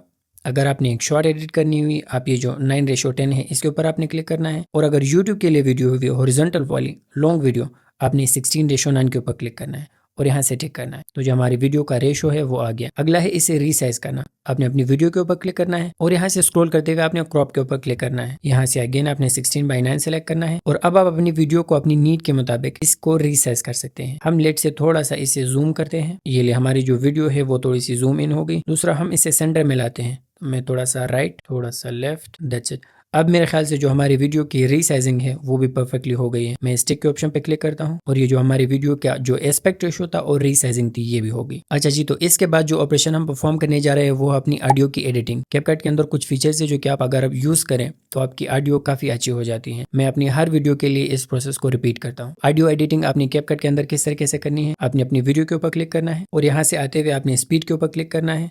यहाँ से नॉर्मल के ऊपर क्लिक करना है। अब मैं जब भी अपनी वीडियोस रिकॉर्ड करता हूँ, ये पिछली वीडियो में भी मैंने कहा था, तो मेरी जो टोन है वो थोड़ी सी स्लो होती है। मैं जो अपनी आवाज़ की स्पीड है इसे 1.1 पे करता हूँ। 1.1 के ऊपर जो मेरी आवाज़ की रफ्तार है वो ठीक ठाक होती है। अब ये एक्सपेरिमेंट से पता चलेगा। अगर आपको ये लगे कि आपकी आवाज़ जो है वो कम है, आप इस स्पीड को मज़ीद इंक्रीज़ कर सकते हैं। अगर आपको ये लगे कि आपकी आवाज़ बहुत ही तेज़ है तो आप इसकी स्पीड को कम भी कर सकते हैं। तो मैंने इसे यहाँ से 1.1 किया और यहाँ से टिक के ऑप्शन पे क्लिक किया। अगला ऑपरेशन है कैपकट के अंदर आपने अपनी वीडियो के ऊपर सेलेक्ट करना है और यहाँ से स्क्रॉल करते हुए आना है रिड्यूस नॉइस के ऑप्शन, इसके ऊपर आपने क्लिक करना है और इसे ऑन करना है। यहाँ से टिक करते हुए आप जैसे ही टिक करेंगे अब कैपकट ऑटोमेटिकली आपकी वीडियो के अंदर से जो बैकग्राउंड नॉइस है वो निकाल लेता है। यानी अब हमारी ऑडियो की स्पीड भी ठीक हो गई और हमारी वीडियो से जो बैकग्राउंड नॉइस है हमारी ऑडियो से वो भी रिमूव हो गई है। इस तरीके से आपने अपनी ऑडियो की एडिटिंग करनी है। अगला जो ऑपरेशन हम परफॉर्म करेंगे वो है ग्रीन स्क्रीन को रिमूव करना और अपने बैकग्राउंड्स के ऊपर, अगर आपने बैकग्राउंड के ऊपर कोई कलर देना हो, कोई स्टूडियो वाली पिक्चर डालनी हो, वो हम किस तरीके से करेंगे। सबसे पहले हम लेट से बैकग्राउंड को रिमूव कर दें। आप जैसे ही वीडियो को सिलेक्ट करेंगे अपने यहाँ से स्क्रॉल करते हुए आना है और यहाँ से रिमूव बैकग्राउंड के ऊपर क्लिक करना है। आप यहाँ से ऑटो रिमूवल कर सकते हैं, कस्टम रिमूवल और क्रोमा की के थ्रू। ऑटो रिमूवल भी ठीक है,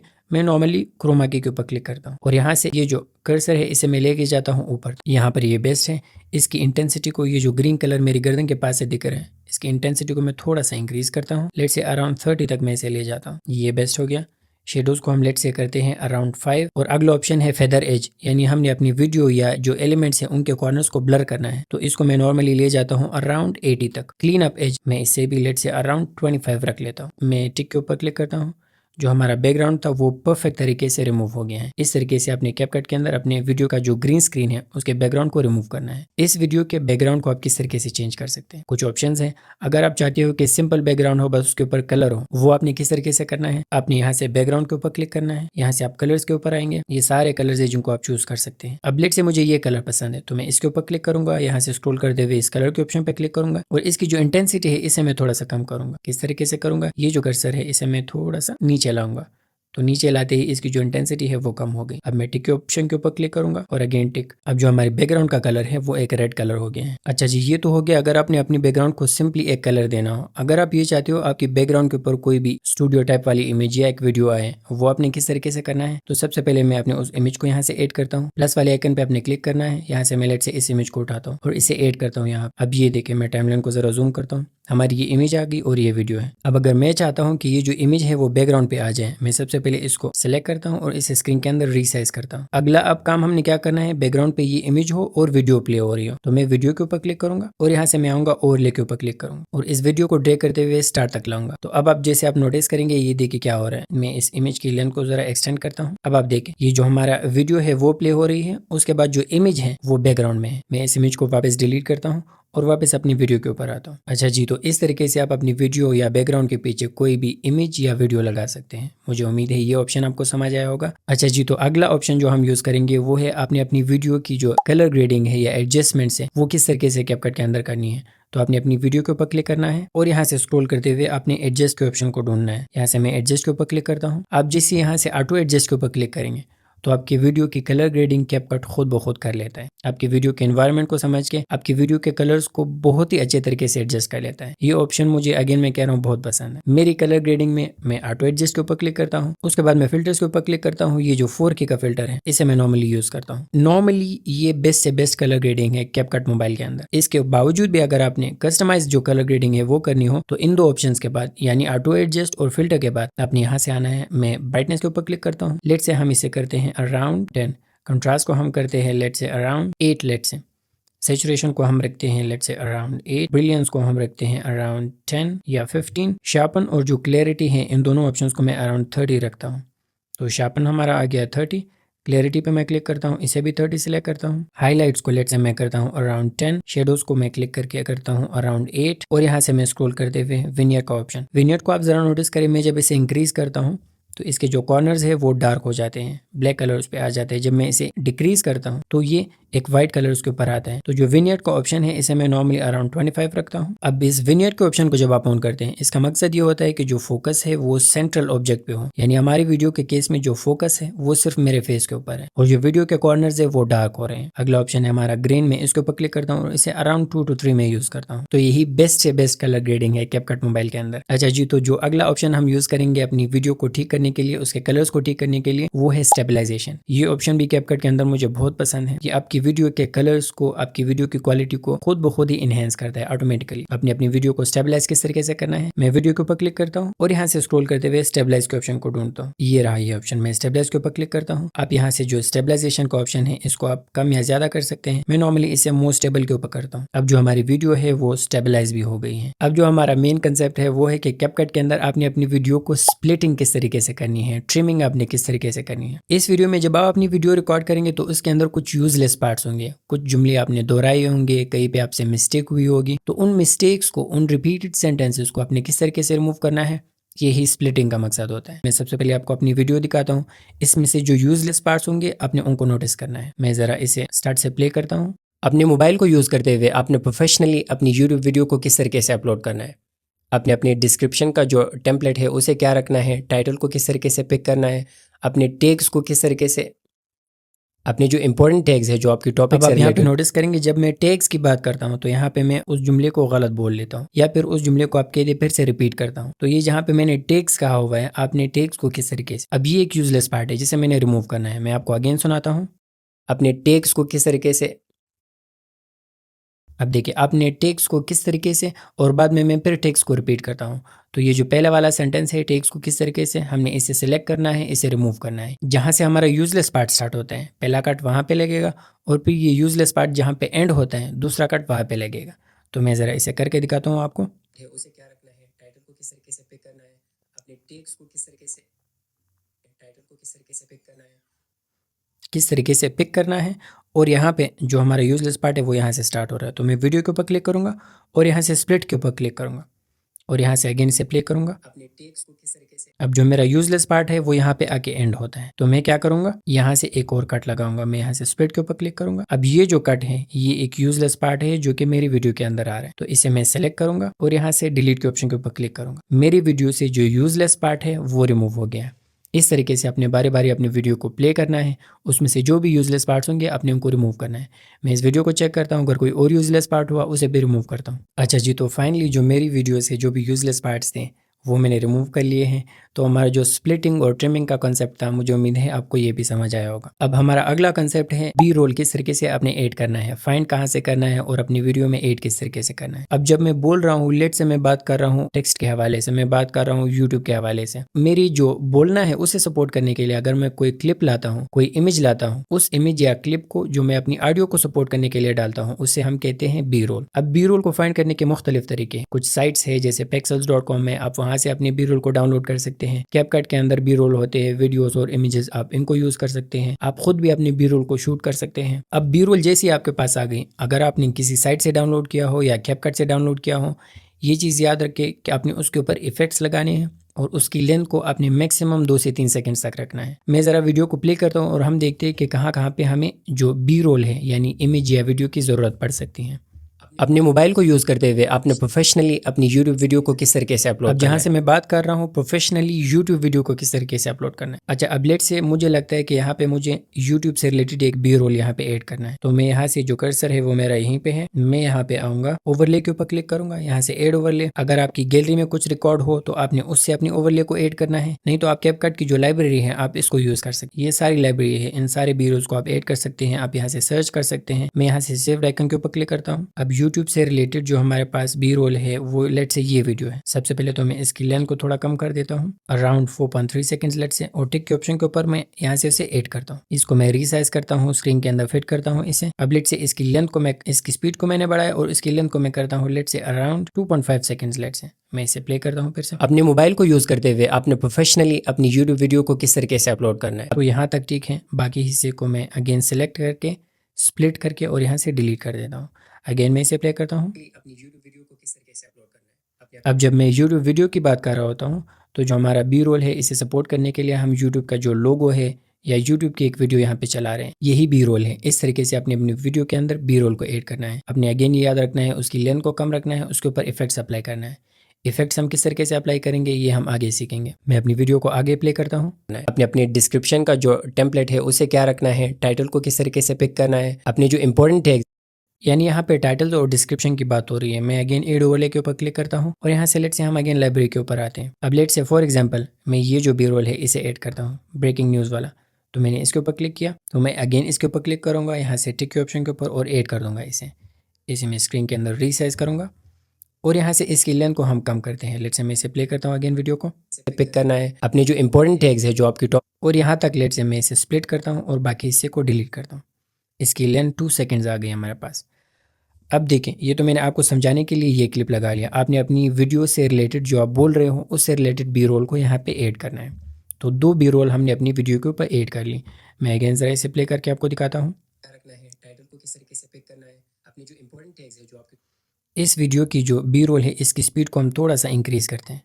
लेट से इसे हम लाते हैं अराउंड 1.3, इसकी स्पीड को हम करते हैं। मैं अगेन टिक ऑप्शन के ऊपर क्लिक करता हूँ और आपको दिखाता हूँ टाइटल को किस तरीके से पिक करना है, अपनी जो इंपॉर्टेंट टैग्स है जो आपके टॉपिक से रिलेटेड हो वो कहाँ से उठाने हैं, ये आज की वीडियो का टॉपिक है। तो 2 बी रोल हमने अपनी वीडियो के ऊपर ऐड किए।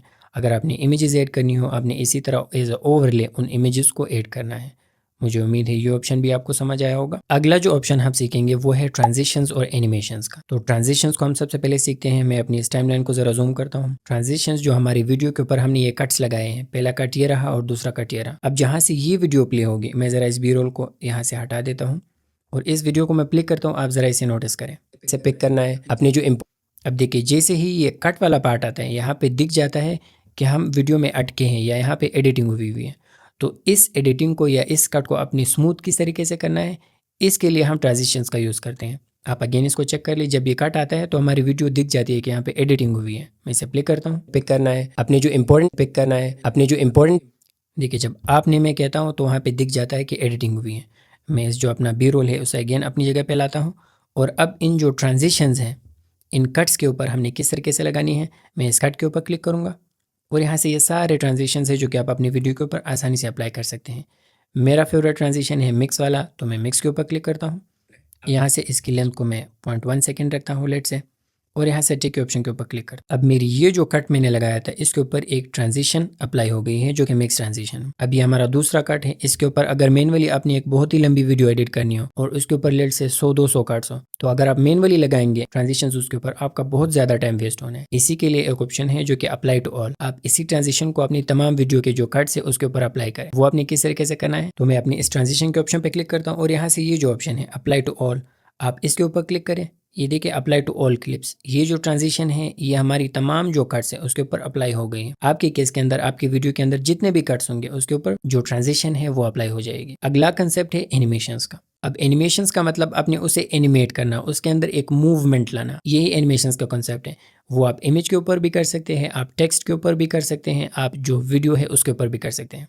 लेट से मैं इस वीडियो के ऊपर ये जो पार्ट है पहला पार्ट, इसके ऊपर क्लिक करता हूँ और यहाँ से आपको एनिमेशन समझाता हूँ।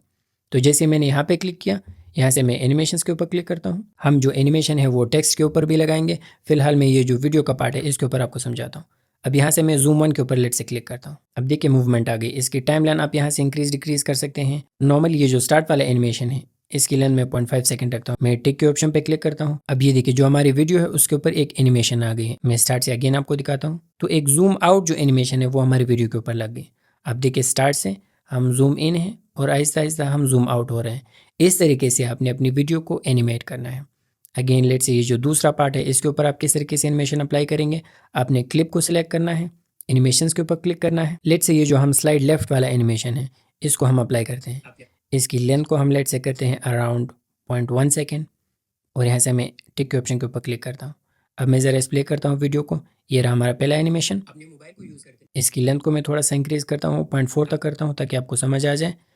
और दूसरे एनिमेशन को अब मैं आपको दिखाता हूँ। ये देखें, तो जो स्लाइड लेफ्ट एनिमेशन है और यहाँ से जूम आउट जो एनिमेशन था वो हमने अपनी वीडियो के ऊपर लगा लिया। अब जो हमारा बी रोल था लेट से हम इसके ऊपर भी एनिमेशंस लगाते हैं। तो मैं पहले वाले क्लिप के ऊपर क्लिक करूंगा, यहाँ से एनिमेशन के ऊपर क्लिक करूंगा। लेट से किसी भी एनिमेशन को लेट से हम यहाँ से ये जो स्क्रीन वाइप है इस एनिमेशन को लगाते हैं और इसकी जो टाइम लाइन है इसे लेट से हम करते हैं अराउंड 0.7 सेकेंड। मैं टिक के ऑप्शन पे क्लिक करूंगा। अब इस इमेज के ऊपर जो एनिमेशन है वो आ गई। अब अगेन मैं अपनी इस दूसरे क्लिप को सिलेक्ट करूंगा, यहाँ से एनिमेशन के ऊपर क्लिक करूंगा। लेट से यहाँ से जो क्रॉस ओपन है मैं इस ऑप्शन के ऊपर क्लिक करता हूँ। इसकी लेंथ को हम लेट से करते हैं अराउंड 0.5 सेकेंड और टिक के ऑप्शन के ऊपर मैं क्लिक करता हूँ। अब 4 एनिमेशंस हमने अपनी वीडियो के ऊपर लगा ली। मैं ज़रा आपको अपनी वीडियो दिखाता हूँ, आप नोटिस करें। ये रहा हमारा पहला एनिमेशन। मूवमेंट को आप नोटिस करें। हमारे बी रोल के ऊपर आप एनिमेशन को चेक कर लें, अगेन हमारे क्लिप के अंदर एनिमेशन, और अगेन बी रोल के ऊपर आप एनिमेशन को चेक कर लें।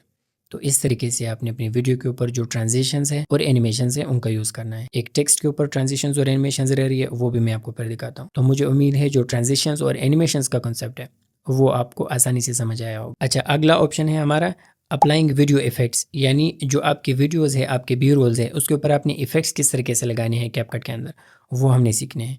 तो मैं अपने बी रोल के ऊपर क्लिक करूंगा यहाँ से, और यहाँ से स्क्रॉल करते हुए इफेक्ट्स के ऊपर क्लिक करूंगा, यहाँ से वीडियो इफेक्ट्स। ये जो बाय द फायर प्लेस ये इफेक्ट है, ये मेरी फेवरेट इफेक्ट है, और मैं जो बी रोल होता है अपना उसके ऊपर इस इफेक्ट को लाजमी यूज़ करता हूँ। तो मैं इसके ऊपर क्लिक करूंगा और यहाँ से टिक के ऑप्शन पर क्लिक करूंगा। हमारा जो पहला बी रोल है उसके ऊपर ये जो इफेक्ट है वो लग गया है। इसी तरीके से जो हमारा दूसरा बी रोल है इसके ऊपर भी हम अपने इफेक्ट को यूज़ करेंगे। तो मैंने इसके ऊपर क्लिक किया, यहाँ से मैं वीडियो इफेक्ट्स पे आया और बाय द फायर प्लेस पे मैंने क्लिक किया। अब आप नोटिस करिए ये हमारा पहला क्लिप, इसके ऊपर इफेक्ट लग गया, और ये रहा हमारा दूसरा क्लिप, इसके ऊपर भी इफेक्ट लग गया, और इसकी जो बी रोल है, इसकी एडिटिंग, इसकी लुकिंग भी काफ़ी अच्छी हो गई है। इस तरीके से आपने अपनी वीडियो के अंदर इफेक्ट्स को लगाना है। हमारा अगला कॉन्सेप्ट है की फ्रेम्स का। अब जो की फ्रेम्स है वो हमारी जो एनिमेशन, जैसे मैंने आपको बताया, हमारे पिक्चर या टेक्स्ट को जब हम उसमें मूवमेंट लाते हैं तो उसे एनिमेशन कहते हैं। उन्हीं एनिमेशंस का जो एक एडवांस पार्ट है आप उसे कह ले, उसी हम की फ्रेम्स कहते हैं। यानी की फ्रेम्स के अंदर हम खुद डिसाइड करते हैं कि हमारी इमेज का, हमारी वीडियो का मूवमेंट उसकी क्या होनी है। तो की फ्रेम्स जो एनिमेशन है उसी का ही एक एडवांस पार्ट है। आपने अपनी वीडियो या इमेज के ऊपर की फ्रेम्स किस तरीके से लगानी है, चले हम सीखते हैं। मैं यहाँ पे अपनी एक इमेज के जरिए आपको सिखाता हूँ। लेट्स से हम यहाँ पे एक अपनी इमेज इंपोर्ट करते हैं। लेट्स से यहाँ पे मैं टेम्पलेट के बारे में बात कर रहा हूँ।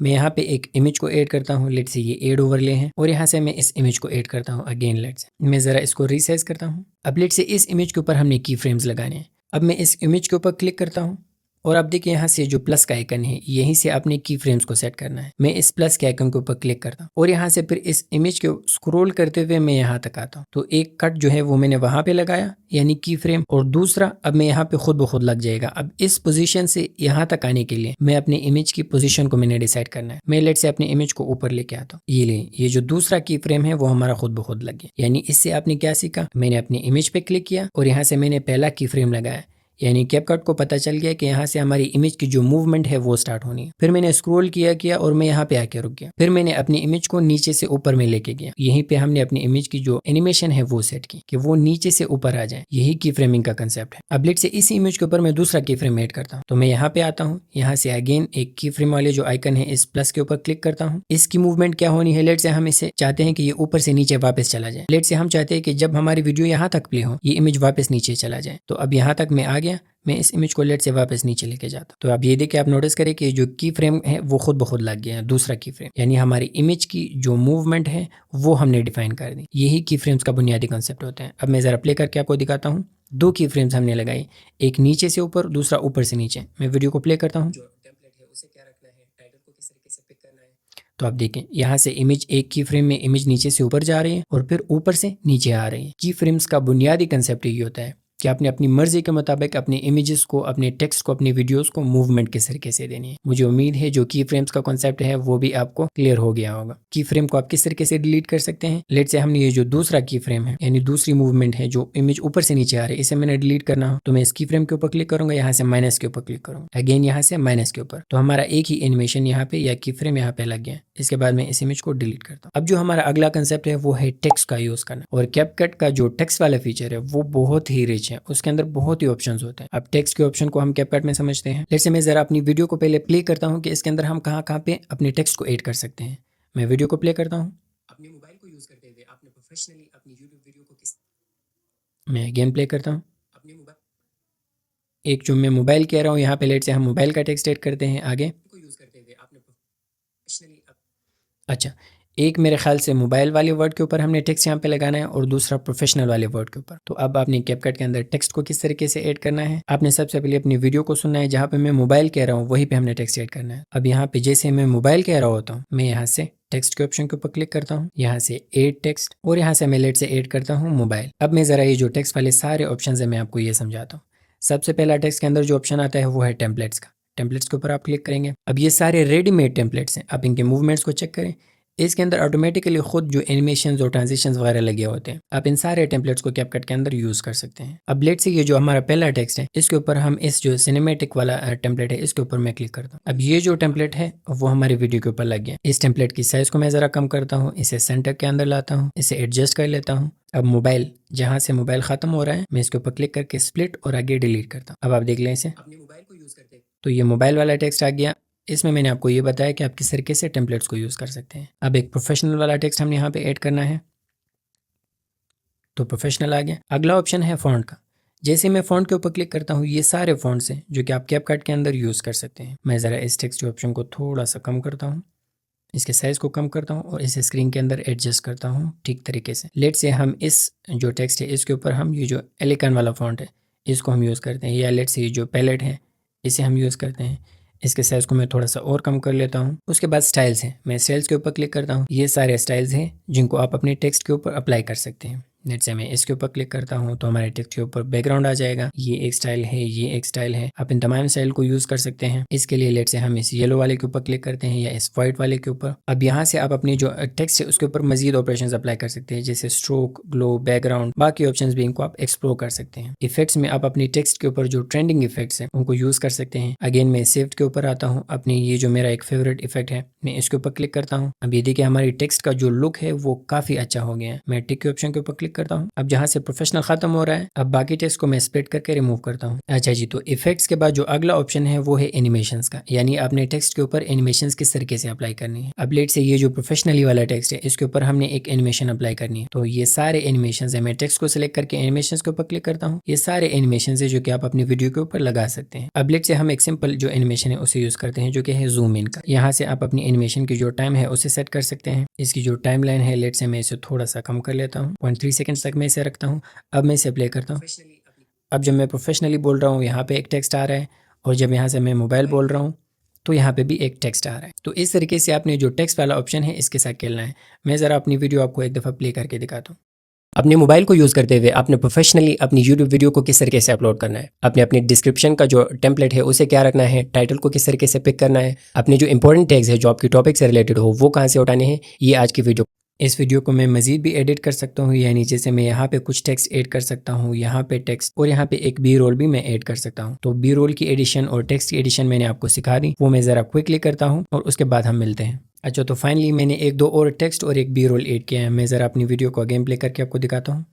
अपने मोबाइल को यूज़ करते हुए आपने प्रोफेशनली अपनी यूट्यूब वीडियो को किस तरीके से अपलोड करना है, आपने अपनी डिस्क्रिप्शन का जो टेम्पलेट है उसे क्या रखना है, टाइटल को किस तरीके से पिक करना है, अपने जो इंपॉर्टेंट टैग्स है जो आपकी टॉपिक से रिलेटेड हो वो कहाँ से उठाने हैं, ये आज की वीडियो का टॉपिक। जो हमारा अगला लास्ट ऑपरेशन है वो है अपनी वीडियो के ऊपर साउंड इफेक्ट्स और म्यूजिक को ऐड करना। तो साउंड इफेक्ट्स आप अपनी वीडियो को मजीद इंगेजिंग बनाने के लिए यूज़ करते हैं। हम यहाँ पे साउंड इफेक्ट्स अपनी टेक्स्ट के साथ लगाएंगे, अपना जो बी रोल हमने ऐड किया है उसके साथ लगाएंगे, और फिर उसके बाद हम एक बैकग्राउंड म्यूजिक लगाएंगे। हम लेट से मैं इसे स्क्रॉल करता हूँ, यहाँ पे हमारा पहला टेक्स्ट आ रहा है, यहाँ पे मैंने साउंड इफेक्ट को यूज़ करना है। तो मैं यहाँ से ऑडियो के ऊपर क्लिक करता हूँ और यहाँ से साउंड इफेक्ट्स के ऊपर क्लिक करता हूँ। ये सारे ट्रेंडिंग साउंड इफेक्ट्स हैं जो कि आप अपने टेक्स्ट या वीडियो के साथ यूज़ कर सकते हैं। यहाँ से मैंने कुछ को सेव किया हुआ है, तो मैं सेव के आइकन के ऊपर क्लिक करता हूँ, और लेट से ये एक UI हैंड, ये मुझे पसंद आता है, ये साउंड इफेक्ट मैं इसके ऊपर क्लिक करूँगा और यहाँ से इसे ऐड कर दूंगा। पहले टेक्स्ट के साथ ये साउंड इफेक्ट आ गया, दूसरे टेक्स्ट के साथ मैं जरा यहाँ पे अगेन साउंड इफेक्ट के ऊपर क्लिक करता हूँ। मैं लेट से होश वाले साउंड इफेक्ट के ऊपर क्लिक करता हूँ। मैं जो बाकी हमारा बी रोल है उसके ऊपर भी लगाता हूँ और फिर आपको वीडियो दिखाता हूँ। तो हमारा जो टेक्स्ट था और जो हमारा बी रोल था उसके ऊपर हमने साउंड इफेक्ट्स लगा लिए। एक और चीज हो रही है वो है बैकग्राउंड म्यूजिक आपने किस तरीके से लगाना है। मैं साउंड्स के ऊपर क्लिक करता हूँ, यहाँ से जो ट्रेंडिंग वॉइसेस है आप यहाँ से कैपकट वाली लाइब्रेरी को यूज कर सकते हैं। यहाँ से आपके डिवाइस के अंदर जो भी म्यूजिक है आप उसको ऐड कर सकते हैं। अगेन यहाँ से मैं सेव के ऑप्शन के ऊपर क्लिक करता हूँ। लेट से अब हमने इस म्यूजिक को अपनी वीडियो के ऊपर ऐड करना है, तो इसके ऊपर मैंने क्लिक किया, प्लस वाले आइकन के ऊपर क्लिक किया, स्क्रॉल करते हुए मैं यहाँ तक आता हूँ जहाँ पे हमारी वीडियो खत्म हो रही है। अपनी ऑडियो के ऊपर क्लिक करता हूँ म्यूजिक के ऊपर, और यहाँ से स्प्लिट और आगे डिलीट। एक और काम हम कर सकते हैं अपनी म्यूजिक की एडिटिंग के लिए, मैं इस ऑडियो को सिलेक्ट करता हूँ, यहाँ से फेड के ऊपर क्लिक करता हूँ, यहाँ से जो फेड इन है वो लेट से 2 सेकंड रख लेता हूँ, और जो फेड आउट है वो भी लेट से हम रख लेते हैं around 2 second. Fade in fade out का मकसद क्या होता है कि जब आपकी वीडियो प्ले हो तो स्टार्ट के जो 2 सेकंड है उसमें जो आपका म्यूजिक है उसकी आवाज कम हो। इसी तरीके से फेड आउट का मतलब जो आपकी म्यूजिक का एंड है वहां पे भी आपकी म्यूजिक का जो वॉल्यूम है वो कम हो जाए, यानी स्मूथली म्यूजिक प्ले हो। इस म्यूजिक के ऊपर मैं क्लिक करता हूँ, इसके वॉल्यूम को मैं कम करता हूँ, लेट से मैं इसे लाता हूँ अराउंड 12 तक।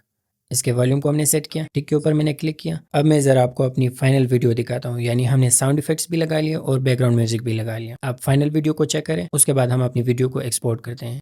अपने मोबाइल को यूज़ करते हुए आपने प्रोफेशनली अपनी यूट्यूब वीडियो को किस तरीके से अपलोड करना है, अपने अपने डिस्क्रिप्शन का जो टेम्पलेट है उसे क्या रखना है, टाइटल को किस तरीके से पिक करना है, अपने जो इंपॉर्टेंट टैग्स है जो आपकी टॉपिक से रिलेटेड हो वो कहाँ से उठाने हैं, ये आज की वीडियो का टॉपिक है। ये हमारी वीडियो है जिसकी लुक काफ़ी अच्छी है। अगला जो स्टेप है, आपने कैपकट मोबाइल के अंदर अपनी वीडियो को एक्सपोर्ट किस तरीके से करना है। तो मैं यहाँ से AI अल्ट्रा HD के ऊपर क्लिक करता हूँ। AI अल्ट्रा HD वाला ऑप्शन ये आपकी वीडियो को स्मूथ करते हैं और इसे क्लीन करता है AI की मदद से। इसे आपने ऑन रखना है, रेजोल्यूशन को आपने 2K या 4K तक लेके जाना है, फ्रेम रेट को आपने 60 तक रखना है। ये बेस्ट सेटिंग्स है एक्सपोर्ट की जो कि मैं आपको बता रहा हूँ। ऑप्टिकल फ्लो को आपने ऑन रखना है। अब ऑप्टिकल फ्लो क्या करते हैं, आपकी वीडियो को स्मूथ करता है। कोड रेट को आपने हाई रखना है, स्मार्ट HDR को ऑन रखना है। अब यही एक्सपोर्ट की सेटिंग्स होती है। अब आपने यहाँ से एक्सपोर्ट के ऊपर क्लिक करना है। अभी इनहेंस भी होगी और एक्सपोर्ट भी होगी। तो मुझे उम्मीद है ये ट्यूटोरियल अगेन आपको पसंद आया होगा। कोई दोस्त कंटेंट क्रिएशन की जर्नी स्टार्ट कर रहा हो, आप उसके साथ इस वीडियो को शेयर कर सकते हैं। नेक्स्ट वीडियो के लिए मुझे दीजिए इजाजत। Thank you very much for watching. अपने मोबाइल को यूज करते हुए आपने प्रोफेशनली अपनी यूट्यूब वीडियो को किस तरीके से अपलोड करना है, अपने अपने डिस्क्रिप्शन का जो टेम्पलेट है उसे क्या रखना है, टाइटल को किस तरीके से पिक करना है, अपने जो इंपॉर्टेंट टैग्स है जो आपकी टॉपिक से रिलेटेड हो वो कहाँ से उठाने हैं, ये आज की वीडियो का टॉपिक है। बहुत मेहनत कर रहे हैं अपनी चैनल पे, मगर चैनल ग्रो नहीं हो रहा। ग्रो कैसे होगा, आप जो बेसिक पॉइंट्स हैं उनको मिस कर रहे हैं। इस वीडियो में मैं आपके साथ 5 पॉइंट्स शेयर करूंगा जिनकी मदद से आप अपने फेसलेस यूट्यूब चैनल्स को ग्रो कर सकेंगे। शुरू से शुरू करते हैं। आपको जब एक चैनल की वीडियो नज़र आती है तो सबसे पहला चीज़ आप क्या उसमें नोटिस करते हैं, थंबनेल उसका। एक चैनल की ग्रोथ के लिए यूट्यूब के मुताबिक 2 बहुत ही इंपॉर्टेंट पॉइंट्स हैं। सबसे पहला उस यूट्यूब चैनल का CTR यानी क्लिक थ्रू रेट, और दूसरा पॉइंट उस यूट्यूब चैनल के लिए AVD यानी एवरेज व्यू ड्यूरेशन। सो CTR का मतलब कितने लोगों ने आपकी वीडियो पे क्लिक किया है, और AVD का मतलब जिन लोगों ने क्लिक किया है उनमें से कितने लोगों ने आपकी वीडियो को कितने मिनट तक देखा है। तो सबसे इम्पोर्टेंट और पहला पॉइंट, अपने CTR को कैसे आपने इम्प्रूव करना है। अब देखिए होता क्या है, बैकएंड में एक यूज़र के पास आपकी वीडियो जाती है, अगर उस वीडियो का थंबनेल ठीक नहीं होगा तो वो उस वीडियो पे क्लिक ही नहीं करेगा। भले यूट्यूब जितनों को भी दिखाए, अगर आपके थंबनेल में अट्रैक्शन नहीं होगी, अगर आपका थंबनेल क्वालिटी थंबनेल नहीं होगा तो यूज़र उस पर क्लिक ही नहीं करेगा।